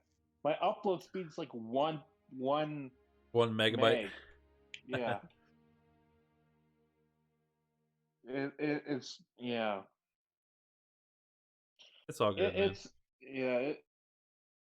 And like I can't even play good enough FPS games without doing lag. That's how bad. So but man, I've thought I really wanted Leftist Owl to do more. It was really weird that they kicked him out. Like they kicked him out on the first one. Yeah. I don't like the way that they do the voting. I think that I think it should be the top 3 votes out the bottom 2, so there's no ties. I just think that's better practice. Yeah, but it's fine. But they play favorites though. Yeah, but still. I made a joke that I was going to say I was coming in as a dark horse, and then both of them voted me out. Just I don't know why. I mean, I don't really care, really, to be honest. I thought I wanted to play it up. Like, oh yeah, they voted me out because obviously I'm the most threat to them. Right. I mean, as just playing up the crowd. Yeah, I mean that's how you got to do it, really. Yeah. It's like they don't want me to go and destroy their arguments. I mean, just and that yeah. I mean, it was fun. I'm glad. Yeah, I had a good time too. So it was an opportunity. And if you ever see me like do like a open panel, what one of those, I'm way more chill. If you invite me to the panel, I do put effort into it to be Do you aggressive get and all. on to like the discords, like the Twitch politics Discord and like all those things to try to like get on the panels? Damn, I jumped off. Yeah, yeah. I mean, the ones I'm available for, yeah. Because that's what I find. I just try to hang around in all the different discords and just be available if I'm available to do any type of panels. It'll work out pretty well. Yeah, there isn't too many. Is there an area of politics that you consider to be your expertise that you probably could beat most people in a debate in? I think that my strong points, not necessarily like beat people in necessarily, but like my strong points, I would say are like finance and like monetary systems. And then I guess the next one would be like healthcare because I have a lot of experience in. I worked at a hospital as a system admin for a hospital for quite a few years. So those would be like my main ones, like IT, accounting, financial stuff, things like that. For me, I study. I mean, my area of study is immigration, historical immigration. So obviously, if I feel very confident if I go in a conversation if they're going to talk about the immigration topic, like border crossings, to other issues of citizenship and the issue and the is this going to be helpful for economy or for government and whatever. I'm very confident to talk about the topics. Well, come on! I fucking killed However, that guy. I mean, that's bullshit. Fucking bullshit. But I mean, I don't. But it's just that those are. But either way, I don't expect. Even if I study that, doesn't mean I'm like. What do you call undefeatable? I guess there's always going to be blank spots to any experts. Right. Yeah. Like I don't like. It's even if like and saying that I'm a historian doesn't exactly mean that I have like this ivory tower of knowing all this information. Yeah, I think my biggest strength is I'm pretty good at like finding out information on the fly, like Googling stuff or whatever. Yeah. So, like I can call people out on their BS pretty well and pretty quickly. So that's one of my other big strengths. I mean that works. I mean I do the same on certain topics too. I mean but I never have I never have the opportunity to talk about my strengths. I have to sometimes, as we all both did, talk about what we know and had to get information that we could get for this whole debate topic about. Yeah, here's an hour and a half to get your shit together. Yeah, and I read like a bunch of articles, watched the John. I mean, obviously, I know where Ninetales got hers from because because I got from the same area. She watched a bunch of John Oliver clips. I mean, doesn't help always, but it's I fell off a level. But yeah, I wish I had more time though. Yeah, like I said, I prefer the panels that have a more structured debate structure. These ones that are just like get in and get your kill shots in are just like, they're okay, but whatever. I wish I could get that down under pun. Like I wish that stuck. That whole entire pun stuck. Because I was saying like, wow, you're such a downer for being a person from down under. You get it? Yeah. And I wish it stuck. That whole entire joke stuck, but it didn't work out. I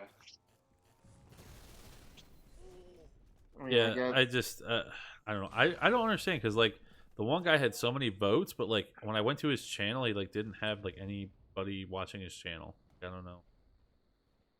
I mean, he has a lot more fans on Prime, I think, than his own base. Same as Bad Lad. I mean, he freaking shaved half his head. Yeah, that was pretty crazy. That was cool though. I was cringing. I was like, "What the fuck? What the hell?" Come on! Oh my god, I'm getting wrecked in this game. Damn it! You shave half your head for just the second topic. I think he's. I mean, that's what I mean. If he wants to do if he wants to grift that hard to win, I mean, I know I can't do that. I mean, I'm not that crazy to where it's like I'm going to chop my hand if I get 100 likes. You see, that's like crazy talk, right? Yeah. It reminds me of this I don't movie. know. It's just funny. Yeah, like there's a guy who literally climbed a skyscraper for 100 likes, 100 views. I just feel bad that I mean, I don't know about you, but like Omni was okay, but like I feel like Omni and Dolphin like should not have been on there still. Like I felt like Dolphin, I was better than them. I don't know. I felt Dolphin had some points that he wanted to make that I think made sense for specifically the second topic. I didn't agree with him on the first one. That kind of was my reason of thinking he could bring something to it, I guess. But and plus he had no votes this first time. Yeah, I don't know. I think he needs to redo how he does his voting off.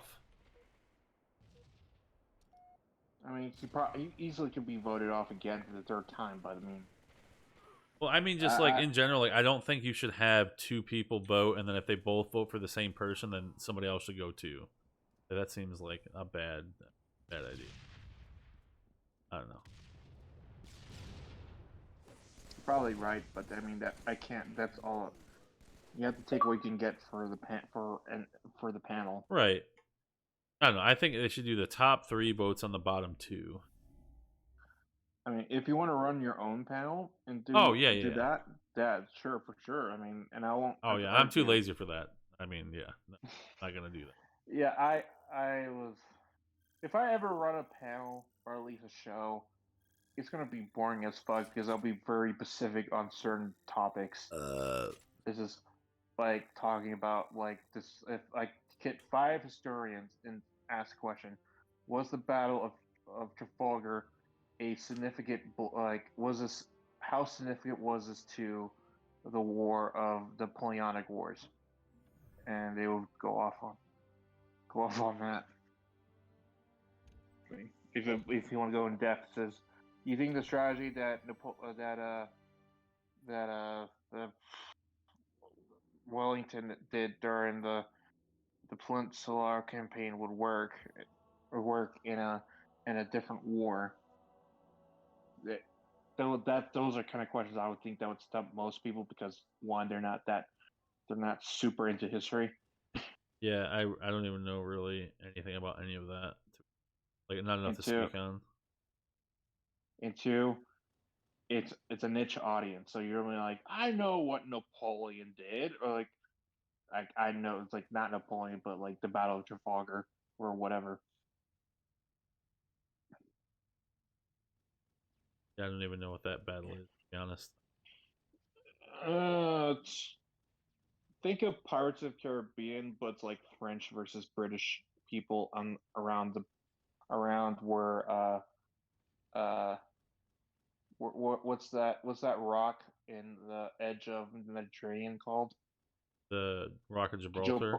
Yeah, around there. Yeah. It was at Trafalgar is the pass. Okay, so it's like a sea passageway. Yeah, and weirdly both the admirals died during that battle. Interesting. Yeah, I'm not really familiar. Everyone knows who Napoleon is, right? Yeah, I mean I know who Napoleon is. Do you know about the guy who beat him? No. Wellington. Not really. Yeah, that's. I mean, yeah, not that important. I mean, obviously important in historical context, but like, I know it's not for you. It's like a thing that you care about. Right. I think you would rather care about the the monetary policy during World War One of the British Empire. Would you probably care more about that? That'd be a little more. Yeah, I do know. I mean, you said you know a lot about finance. Are you familiar with CTV? Yeah. He made a really bad argument. He unironically made an argument for the gold standard, and he didn't even know it. Yeah, I mean, I don't know. I don't agree with the gold standard in general because it still falls into the same trappings of the actual fiat standard. Because really, I agree. I would.